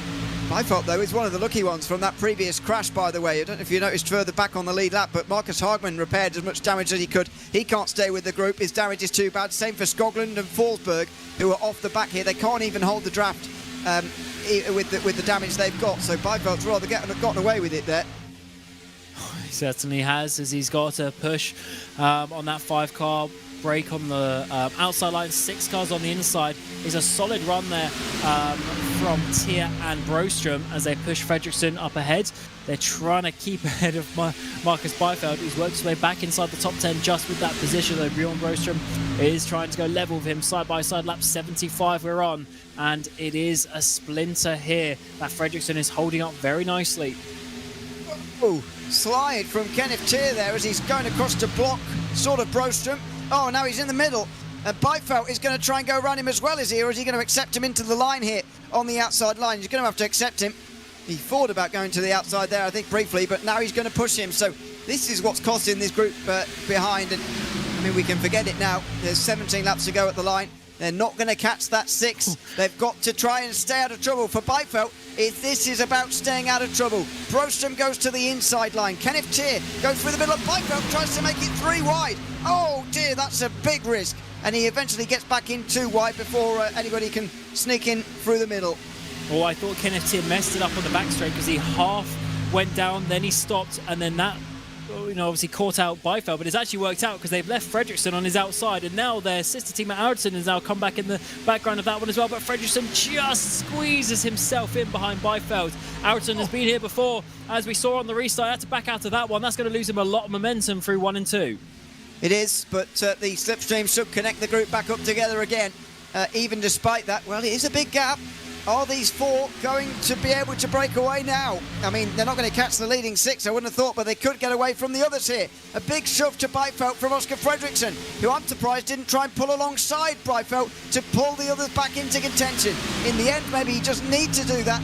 They've gotten a single file head of the group at least, and I think they're getting the groups back together. It's going to take some work still here. These 4 might be getting away. They're working nicely. Eracingligan hasn't got any help. No one's coming with him. You need that bump. You need that air coming off your rear splitter there, your rear diffuser, to try and get a little bit more top line speed. But he's on his own, and he just has the draft to focus on, unfortunately. And the problem is he's going to have to slow down to get those drives behind him to then work back forward. But by that point, the gap will be too big. So he's just got to stay flat out here and hope that these drives ahead make a bit of a mistake. But this really is a proof of how racing works here with restrictor plates in Talladega. We're over 4 seconds slower. You wouldn't think it. They haven't, necessarily been going slowly, but they've lost 4 seconds. That is how quickly it can add up here. A 10th here, a 10th there. You do a few laps, and before you know it, it's 4 seconds the gap between Bohlin and Broström. It's slowly coming down as well. Very slowly, but it is coming down because they're working so well together. So let's see, first of all, if Eracingligan can actually get in here. It's tantalising, isn't it? It's absolutely tantalising to watch for Eracingligan. He's getting the perfect amount of slipstream, not to actually gain or lose any time, just to stay at the frustratingly far back gap he's at. And as you say, there's a real big gap behind. So that's a big gap he can fall into, and he could get right swept up if he's not careful in these next few moments. But personally, I'm surprised that, and finally now I think he's making it. Finally, I think well, is he? He's still, I've never seen this before, I can't say, unless he's doing this on purpose. I've never seen someone flat out, absolutely pounding around, trying to get as close, but I've never seen someone stay in the perfect distance to not actually gain or lose any time for such a length of time. This is extraordinary. Finally, I think he's making it, but my goodness, this has taken a long time. And it's 1.7 seconds behind him, so Eracingligan really was not that far off. And yes, I think you're right. I think he's just getting there now. He was just on that half a second bubble, but he's inside it now and he is catching up. That is perfect opportunity for Eracingligan. He just had to stay flat out there for a couple of laps and hope that there was enough. Oh, look at that. A bit of a look to the inside there from Fredriksson. So just to reiterate, so this is Broström, Tier, Byfeld and Fredriksson, and now Eracingligan. They're the 5 cars that have got there. And here's Eracingligan. This is not what he wants. This is not what he wants, but it might be what he needs if he wants to hold on, as we're very quickly coming to 10 laps to go. But Fredriksson is now slightly off this little 3-pack. Well, yeah, I was going to say, I can imagine the names that Fredriksson's calling out at the moment are not broadcastable. That is not what you need at all. I know that you're coming up with a big head of steam and a lot of momentum, but they need to work together perfectly, if they're going to get there in time for the end of this race. I think even if they do, they might not anyway. Byfeld gets a massive shove from Fredriksson, and the concertina effect means that Eracingligan almost feels like he can go through. But I mean, look at this. This is not going to happen now. because they are going side by side, Fredriksson and Aracingligan, and they're giving the slipstream to the 24. They don't want Aracingligan involved in this. He's going to side draft. They're going to take each other out of the group. I mean, this is just idiotic, isn't it? This is just stupid. They've taken each other out of this group, and it's good for the other three because they can now try and close in on those leaders, and actually they're closing at a much quicker rate now as a result. But these two, I mean, they're going to be having words with each other at the end of today, I'd imagine. This is not good for either of them. I actually disagree with what you're saying, because I think Aracingligan is doing this on purpose to take Fredriksson out of that group. He's helping his teammate of Broström and also Kenneth Tier. He's keeping him away from them. So I think this is perfect team play from Aracingligan. It's amazing stuff to see proper racing. Oh, what is going on at the front? What is going on at the front there? Crook has got past Gunnarsson. Oh, it's because we got 3x3, 2 packs at the front here. SimRace Sweden, they were leading for so long, and now it's Street Trends who are going along with Oliver Bohlin to try and battle for the lead. Yeah, by the way, if that is the strategy for Aracingligan, then he's a genius. But I'm afraid if he's trying to win, then then he's the opposite of that. But anyway, yeah, it's going to be hard to tell. I'm amazed this has sort of come out of nowhere, really. And how that the SimRace Sweden guys have actually let this happen. That's Hogman, who's not going to be of any assistance because he's got so much damage. There are going to be lap cars to negotiate here. Skoglund and Forsberg are going to be lapped before the finish here, I'd imagine, as well, in these next 10 laps. But how SimRace Sweden let that happen, I'm not sure. It's a good dry run, though, from Crook and Geros and Bohlin, just to see what they could do coming towards the final laps to try and overhaul what's going to be a really difficult trio on the inside there to actually get past. Yeah, and Oscar Motin can sacrifice himself as well quite easily, being on the third car in that line. So, exactly, I think it's exactly what he said. They had a run there where they were just seeing where do we get the momentum, what part of the track, where do we need to be to try and get ahead. For just a moment there, we saw Crook getting the race lead. They're trying to squeeze in, they're trying to cut out Oscar Motin here. They might just about do it if they can drop down. But he's at least lost a lot of momentum from that, but he's not far enough back there. That will really matter too much. All contact almost made. Oh, the 37's running him up to the wall. You do not always see this on a super speedway, but they're fighting hard for the track position. I mean, it's so much more exciting than this sort of 40-car pack racing, isn't it? This, when there's sort of a handful of them and they're scrapping for positions. Now, Eriksson and Gunnarsson have got a bit of a chance here. They're side by side for third and fourth. Now, yes, they're teammates, but it's going to be hard for Crook to get in here. Unless that car length stays there, it won't do. Motin gets to the inside. Bohlin now goes low, and they're all going to single file back out again. But that might have been the whole strategy of these last few moments. Try and separate at least some of the teammates out front, because 2 drivers is much easier to get over than 3. I never thought I'd see so much racing at a super speedway, especially considering how the first half of this race went. But as soon as we had that caution, boom, everyone is going. They're flat out. They have got the fuel. The strategy was in place. They don't have to think about that. It's just hard, flat out racing to the end of this race. We're already inside the final 10 laps.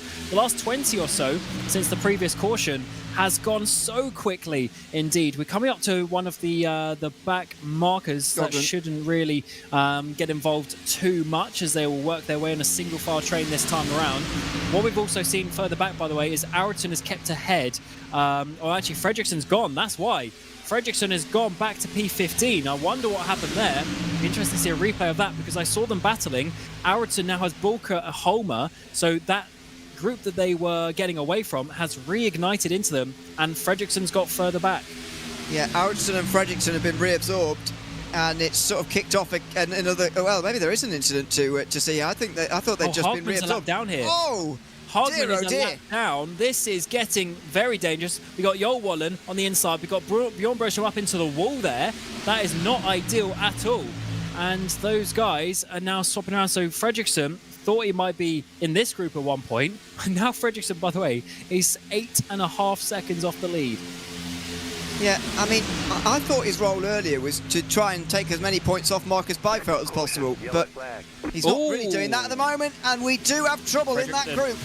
It's going to be 7 to go at the line, and it is going to be a very, very small amount of laps to go on this restart.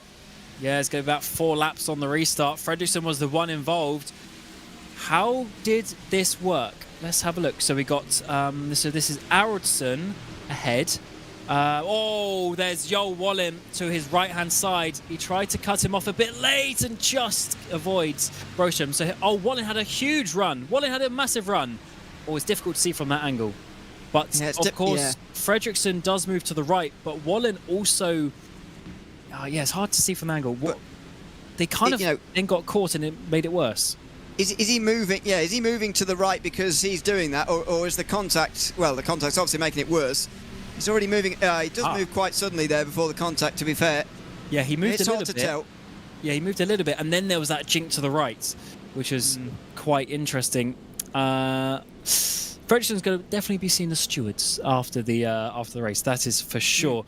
Of course, we put a lot of focus on him in the last 5 minutes or so, but he has been involved in a couple of things there.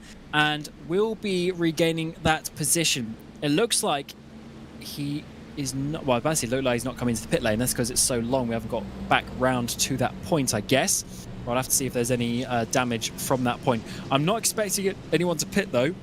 No one is going to do that at this stage. The tyres will not matter. They've already got fuel to the end, and they will be able to have a short run of maybe 4 or 5 laps to the end of this race.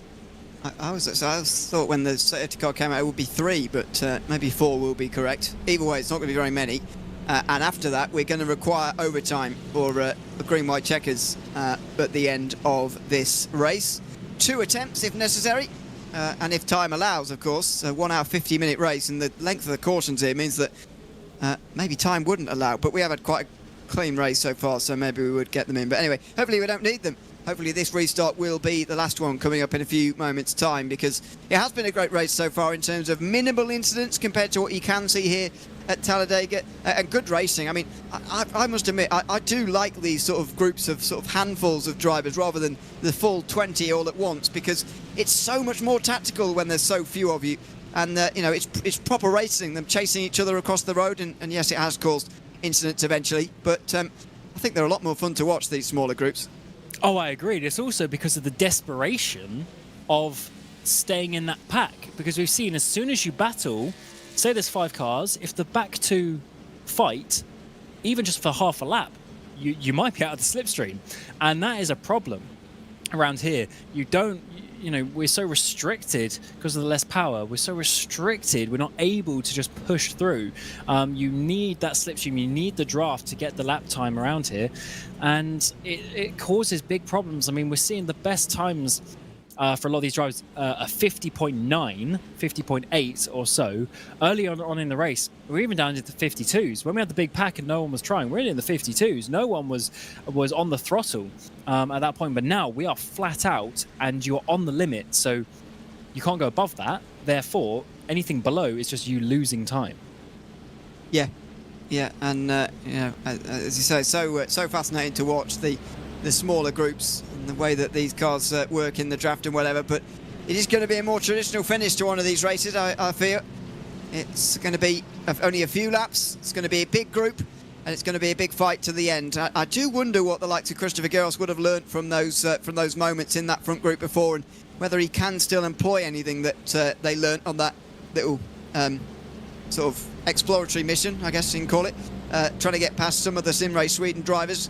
I guess it's going to be just so different now, because there's so many drivers actually involved now and in contention for a race victory. A race that, as we've been saying all night, Gunnarsson really has got to win as far as this championship is concerned. And to be honest, he's got to hope that Byfeld doesn't finish that high up the field either. He's still inside the top 10 on this restart. Yes, not ideal, that is for sure. In terms of the points difference, Gunnarsson's doing everything he can. All he can do is win the final 2 races and then see what happens as we fan back out into restart formation. Byfeld has been up and down, left and right. He's been all over the place. He's been in every single position of this race, I think, apart from anyone inside the top 5. I don't know if he's been inside the top 5. Every position below that, he's been all over them. So he's having a whirlwind race. But if he can try and stay inside that top 10, that should give him a good margin to then also only need a top 10, maybe even a top 15 finish next time out. Probably even that, just top 15 finish will be enough to win the championship. Yeah, I think so. I mean, we've been speaking about it many times in the last few weeks, but the amount of things that needs to go wrong for Byfeld to lose the championship from here are pretty remarkable. Even though you say that, you know, the momentum isn't quite with him at the moment, he has still won 4 races of this calendar. It's not been that long of a season, really. He's certainly the deserving championship leader. Goodison, by the way, will be taking his first win of the season if he could do this, which feels wrong, but it is true. And he's definitely favourite here. The big question really is going to be about whether Ericsson can get into where he needs to be. Can they coordinate that start to get the two of them bump drafting one another here? Or will Christopher Giros just prevent him from getting in line there and either cause a caution as neither of them back out, or Ericsson gets stuck up on the outside line there and the teammates are disconnected with only 4 laps to go? Wow, 4 laps. That is, of course, less than 4 minutes, 50 seconds a lap. It's about 3 and a bit minutes of potential racing to decide this race and potentially decide how we look going into the final part of the championship. If Byfeld somehow gets ahead of Gunnarsson here, that's championship over. We can be crowning Marcus Byfeld championship tonight if Gunnarsson doesn't gain points on him. We come up to the restart zone. The 33, for about the 4th time now, is going to lead us to a restart. And the Superior 400 has 4 laps left. It's a solid start once again. Ericsson always gets too good a start. He's overlapped with his teammate. He does have Motin pushing him on the outside line though, but we still have the Street Trends cars and the Polski Logistics pair in behind. Yeah, Byfeld very much given on his own there, a bit of space on the inside line there. He's in sort of a secondary group, if you like, within this. So the momentum for those guys is going to be quite big here. Coming onto the backstretch, here comes Jesper Ericsson getting his nose in front. We can't have the opposite as well, where Ericsson and Motin get ahead and then Gunnarsson's left out to dry, because then it doesn't really matter. I guess it's another win for Sim Race Sweden, but championship-wise, they need Gunnarsson to be winning this race. They need to orchestrate it in the best way that they can. But look how close everyone is. The issue is if they lift off, all it does is push everyone up. The yellow car on the inside line. Oh, in the background, we've got cars on the inside of the apron. That was your Bohlin. Have we survived that? It looks like we have. That is lucky. Yeah. It is. You were sort of 4 wide almost in the background there with a couple of drivers on the apron. Don't see that too often as we hit 3 laps to go. The inside line going nowhere. Gunnarsson in a bit of trouble here of getting boxed in if he's not too careful. But his teammates have a bit of a wiggle on the high side. And here he comes again. Because he needs to get a gap behind him. Otherwise no one can drop down. The only other option then for Ericsson is to control it. Oh, the caution does come out. Caution does come out. Forsberg was able to hold it. I don't think that's what's eventually caused the caution, though. There was an incident after this that has caused that. Oh! It's Byfeld. No way. Championship blown wide open. Everything's okay at this moment. What happened to him as we work our way through turns 1 and 2? He's got Broster in front of him. I mean, everything's calm. They must have checked up. It's actually one of the Sim Race Sweden cars through the middle there, 3 wide, and then he's caught. Oh, Fredriksson. No. Oh, no. He's caught by Fredriksson, and it's a big hit. He's going to be out of this race. He is. It's Fredriksson again. Oh, Fredriksson's been hit. He got caught by Bolka. Yeah. So it's a domino effect where Bolka gets into Fredriksson, who gets into Byfeld, who gets into Holmer. So they're all gone. Well, I'll say Holmer and Byfeld are gone. They're in the wall pretty hard. Byfeld the hardest. He might not return to this race, and that is going to cost him a whole load of points. But Jonas Gunnarsson has still got a big job to win this race, because as we saw with that first restart, it was very, very hard work. Wow. 2 races in a row for Byfeld after the dominance of the opening part of the season, where he won 4 of the first 5 races. He finished last, 200 laps down in Bristol, and now he is going to finish where he's going to be P21 here, DNF. That is championship changing, conditions right there, because even with the drop round, that means obviously he's going to drop his DNF, but now he's going to drop another DNF as well. So the points situation for Gunnarsson is looking much better, because at the moment Gunnarsson is dropping 33 points, funnily enough, his car number. So things are going to get fairly interesting. Yeah, and see if anybody's miscalculated for an overtime run here. See if anybody needs some fuel, but doesn't look like it. And they'll be able to carry on. So this championship will definitely be alive going into the final week in Homestead, but how close is it going to be? Ooh. How close can Gunnarsson get here? But I again keep going back to the Bristol race, because that was such a missed opportunity for Gunnarsson, not least at the stage where he could have had a good 9 or 10 points gained immediately. And then towards the end as well, we had more trouble. He did not get anywhere near as many points over Byfeld as he should have done when Byfeld had that early misstep. But I said that those 2 weeks were the ones where the most things were out of Byfeld's control. Well, they've taken him out on both occasions. Now Gunnarsson has got to take advantage this time. He has to win this race. There's no other scenario here for him, surely. He has to go on and win here. And he's got 2 teammates right behind him. They can do this. They can orchestrate this. It's going to be a green-white checker finish. It's 2 laps. Surely they can hold on to that. But we have another opportunity at a green-white checker after this. So if anything happens and we get a caution on, so if we get a caution on the first lap of the green-white checker, we will get another go at it. Of course, if we get it on the final lap, that will end the race as it is, which will be a good way for Gunnarsson to gain those points. Oh, this actually makes me very excited for the final race in a couple of weeks, because even if Gunnarsson keeps inside the top 10, Homestead is going to be a whole load of fun with the championship still on the line, and we could potentially see Byfeld go 3 DNFs in a row to blow the championship wide open. And I'm really looking forward to how that is going to work itself together. This is not how I thought the championship would go, Ewan, after those first 5 races. Oh no, those first 5 races are still why I keep coming back to the fact it's even now it's still a massive task for Gunnarsson to overhaul that points margin, because Byfeld's been so strong on those sort of intermediate racetracks this season. But you know, you realise the momentum is absolutely not in his favour at all. The confidence will be lacking going into the next races of the season, or the one next race of the season, and that is, I guess, the difference. Coming off the back of 2 weeks, especially of really poor performances. But you know, who knows? Maybe he can bounce back, and maybe he can forget all about this to head into the final race and go on and put in a solid performance, because he doesn't even need to go on and win, just needs a solid performance really at Homestead in 2 weeks' time to go on and win the title. But as I say, the momentum is not with him at all.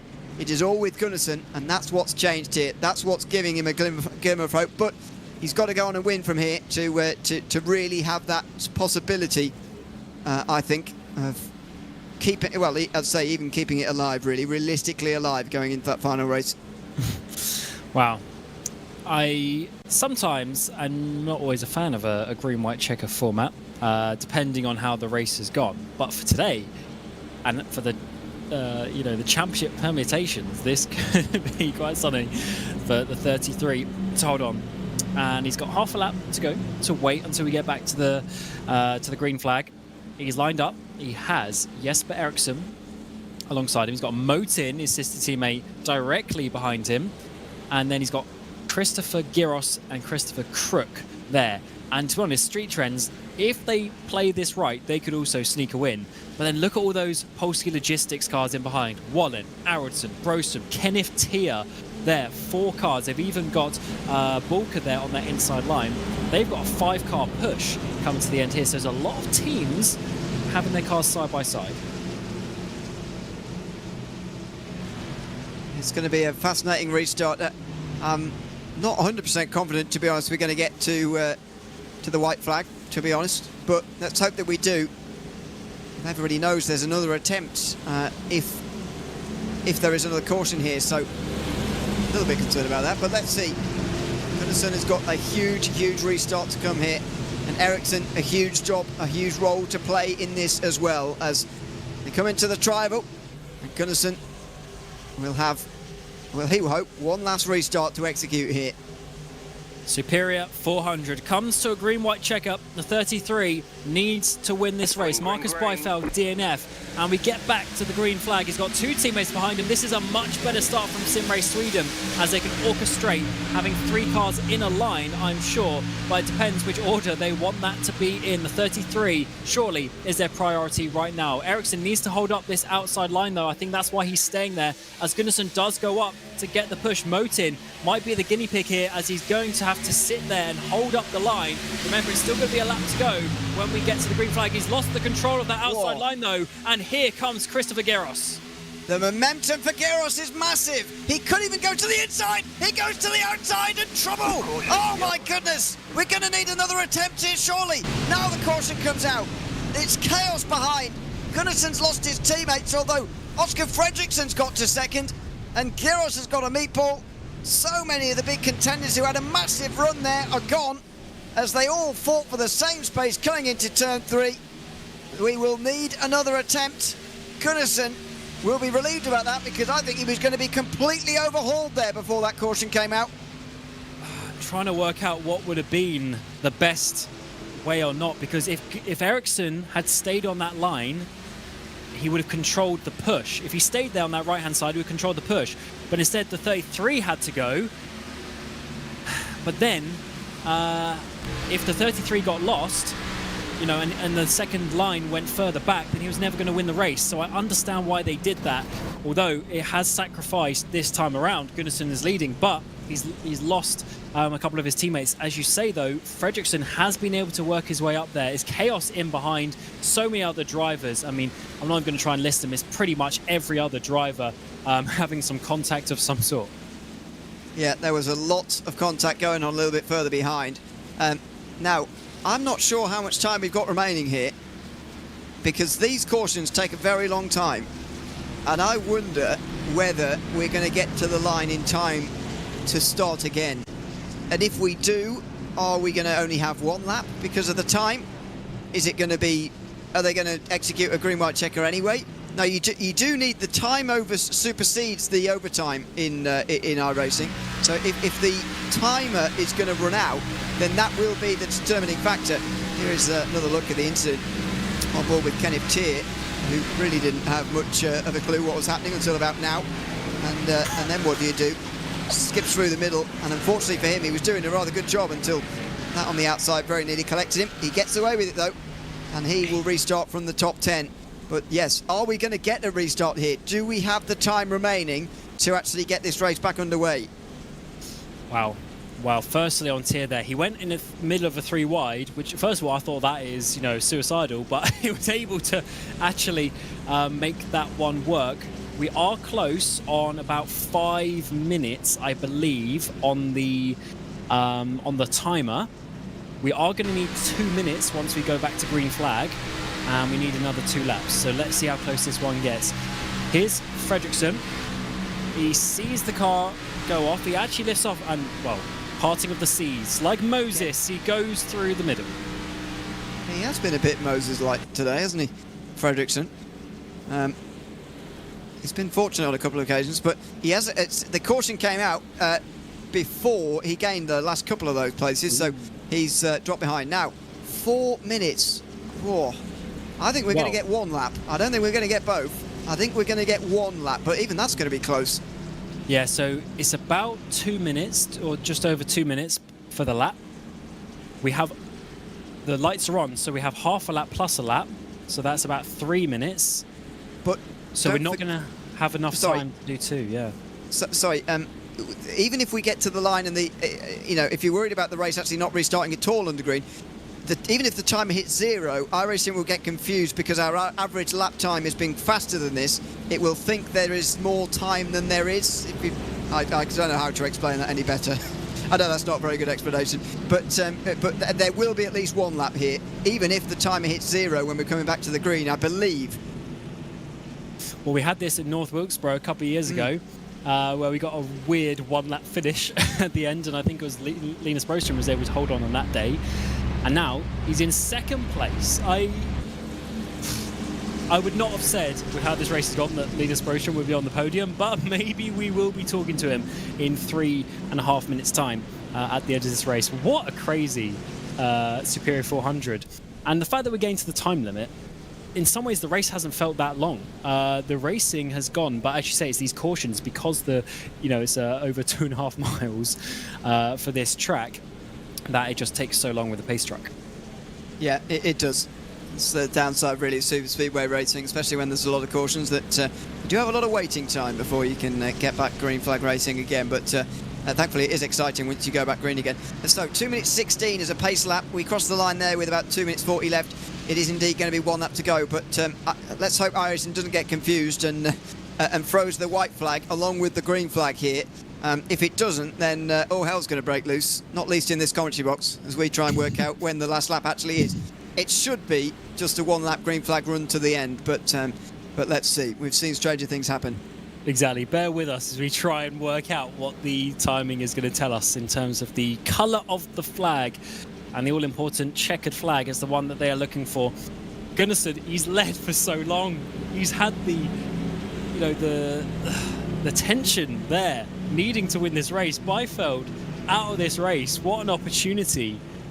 He's got to do it, surely. He's got a couple of teammates, Motin, Fredriksson still there, and even Håkan Schott just in behind. Broström's a little bit on his own as he pulled away from his teammates due to all the contact last time.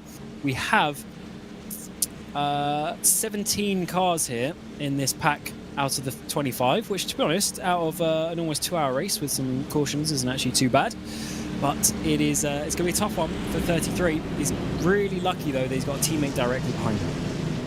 Yes, he is. I mean, I still think Gunnarsson is a little bit more endangered than it looks because of Linus Broström on the outside there. The way that restart went previously, by the way, that previous restart went for Gunnarsson, I didn't like at all for his prospects. I thought if that stayed green, he was going to get absolutely walloped, and there was going to be loads of people coming past him because of the way he got out front and all that happened. Yeah, I didn't like that last restart for him at all. See whether he can execute a bit better this time as the pace truck pulls in. We think it's going to be green and white together, but who knows? The 33 leads. We're just under 1 lap in terms of time to the end. Is it going to be 1 lap? Is it going to be 2 as we get to, hopefully, the final restart of this Superior 400? What a race it's been. And the 33 gets a solid start. Green flag comes out. He's got Oscar Motin pushing him. What do they do about Linus Broström on the outside? I mean, Fredriksson is going to try and jump down, but to be honest, he probably wanted to not give a push to Linus there as such, as he tries to control this field. It's still green flag time. We haven't seen the white flag so far. What is going to happen when we get to the line? The 33 still leads down the back straight. Yeah, we're going to have to see what happens when the timer gets to 0, which it will do in a moment. Will the white flag come out or not? Let's see. Gunnarsson still leads in front of Motin, then Broström. The white flag is waving, so this will be the run to the end. The front 4 have broken away. Gunnarsson, Motin, Broström, Fredriksson on this run to the line. Motin needs to sacrifice himself here. If the run comes from Broström, the opportunity for Gunnarsson to get a race win. When Broström comes, it's not worked out. He's going to put him in the wall, as it's going to be the 33 with a clear run to the line. Here comes the 71 with a huge run, but not enough. The 33 wins the Superior 400 with 5 wide in the background across the line. But what an opportunity that was for Gunnarsson, and with thanks to his teammate Motin at the end there, was able to hold on. Well, Motin did rather throw himself at Broström there, and I'm not sure Broström would be entirely pleased with the way that was conducted on the run to the line, to be honest. But have a look at this, by the way. Take a picture of this. 5 wide over the start-finish line. No idea what position that's for, but you can be guaranteed you won't see that again for a while. What an extraordinary finish between those guys. But finally, Jonas Gunnarsson takes advantage of the opportunity given to him by Marcus Byfeldt's DNF. Here's the run to the line. As you said, Motin had to block here, and I think he had to block earlier than that. He initially thought about just pushing Gunnarsson and staying to the inside, but in the end, he rather threw himself at the 71, and it did allow Gunnarsson to go on and win. Wow, what a finish. Where did everyone finish? Let's have obviously we'll get the results in a second, but trying to see championship-wise how that is going to work. Eric's ended 16th as well, so not the day he would have wanted at the end. But yes, the 33, Sim Race Sweden, Jonas Gunnarsson having some donuts there on the grass as he wins the Superior 400. That is the race that he needed. He lost out some points in the in the stage, but then he was able to bring it back, and his teammates did the perfect job at the end. It is a team game after all, and after 99 laps of racing, 6 more than we expected, it was Gunnarsson leading, with Broström Fredriksson rounding out the podium in a very chaotic race today. We have Crook, Arvidsson inside the top 5, Bolka, Skoglund, Holmer, Schott and Broström the top 10. Eric Lundberg getting the fastest lap there on lap 53. Jo Wallen, Kenneth Tier, Oliver Wallen, Hagman, Erling, Jesper Eriksson, Kjellberg, Motin, Giros, and Forsberg there. Then on the final page, Byfeld with DNF 2 in a row. As we get to the end of the season, that leaves championship wide open, going to Homestead. Lundberg, Leppit, Uvenen, and Fagerberg, the final of the 25 drivers. But that finish, oh my word. Let's get a word from Jonas Gunnarsson, the number 33, finally getting a race win this season. But Jonas, that was incredible for us to watch. How was that from your perspective at the end there? Yeah, amazing to finally win a race and get the first win in Sim Race Sweden. Feels good. That was great a race. Teamwork. Absolutely. That was my first thing I was going to ask. Especially in the second half of the race, the stage didn't really go your way in terms of how far back you came from that top group.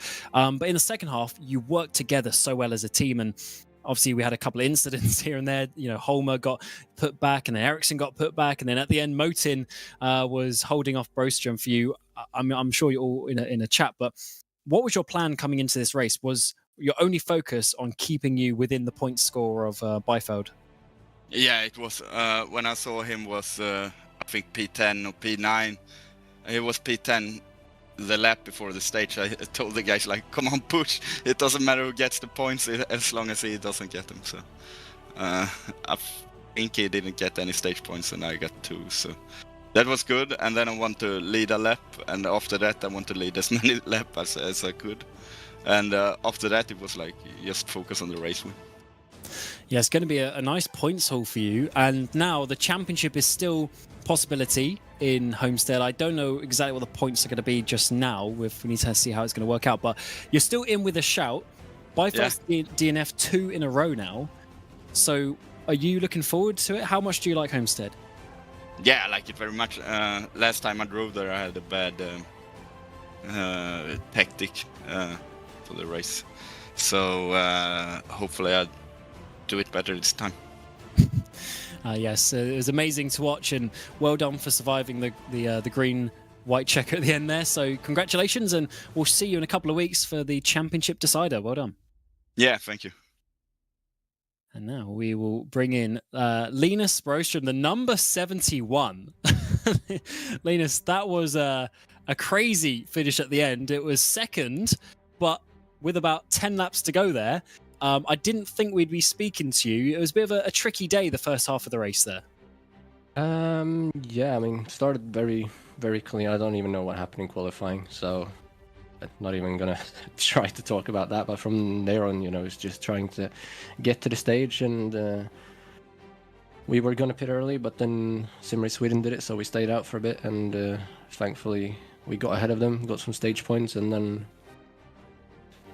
Yeah, I mean, it started according to plan after the qualifying, let's put it that way, and then towards the end, it was just trying to get to the front somehow, working with your teammates and do what you can. And I mean, when Sim Race Sweden got control of the race, it's really hard to get it away from them, and we had a few runs there towards the end, and then the field split up, which wasn't ideal.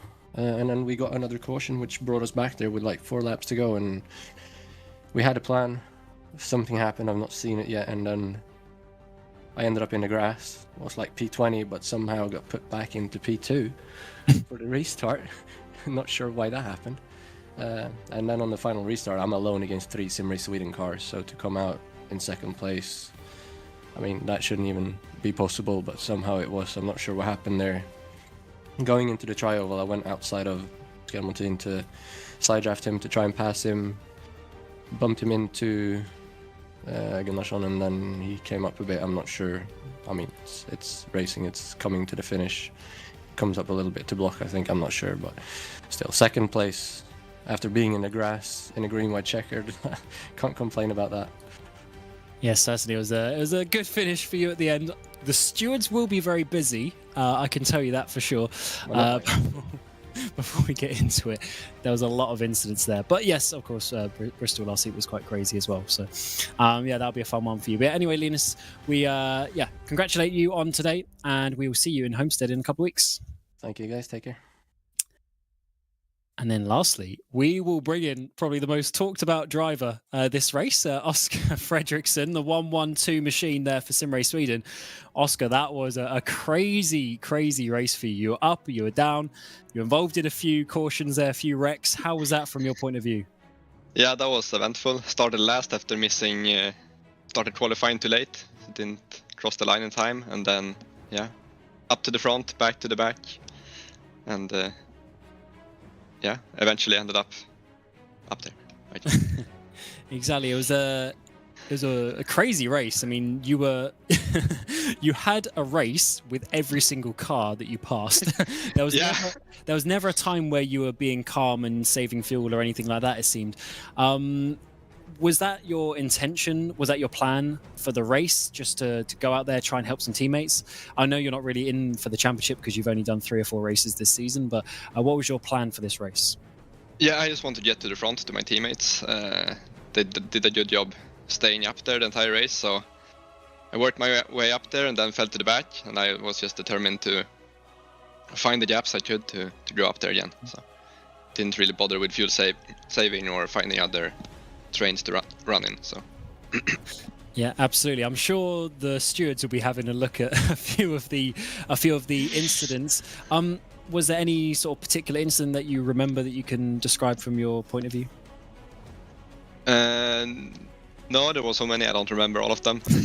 But I don't think I was at cause for any. Need to look at the replay maybe. But yeah, there's certainly a few good ones. One thing I did want to get your opinion on was it was sort of about 2/3 into the race. You and Alex Aronson, you were going side by side, and you lost the train of the cars ahead, and then you really sort of went backwards, and then you got a bit of a spin after that. How was that? Because it was quite funny seeing a fight side by side on a super speedway. Yeah, I mean, we just kept side drafting each other, and I don't think either of us wanted to back down. So eventually we also tried the train in front. Maybe not the best idea looking backwards at it, but yeah, it's always fun to side draft a bit. Yeah, absolutely. Well, it was a great, entertaining race for us, and yeah, we'll see you in Homestead in a couple of weeks. Yep, see you. And that concludes the interviews here for the Superior 400. Bohlin Svenska Eracingligan's Oval Series Season 9 comes to an end in 2 weeks' time, and we are left with a championship fight. Marcus Byfeld, of course, has the advantage, but Jonas Gunnarsson has the momentum. Byfeld with 2 DNFs in a row.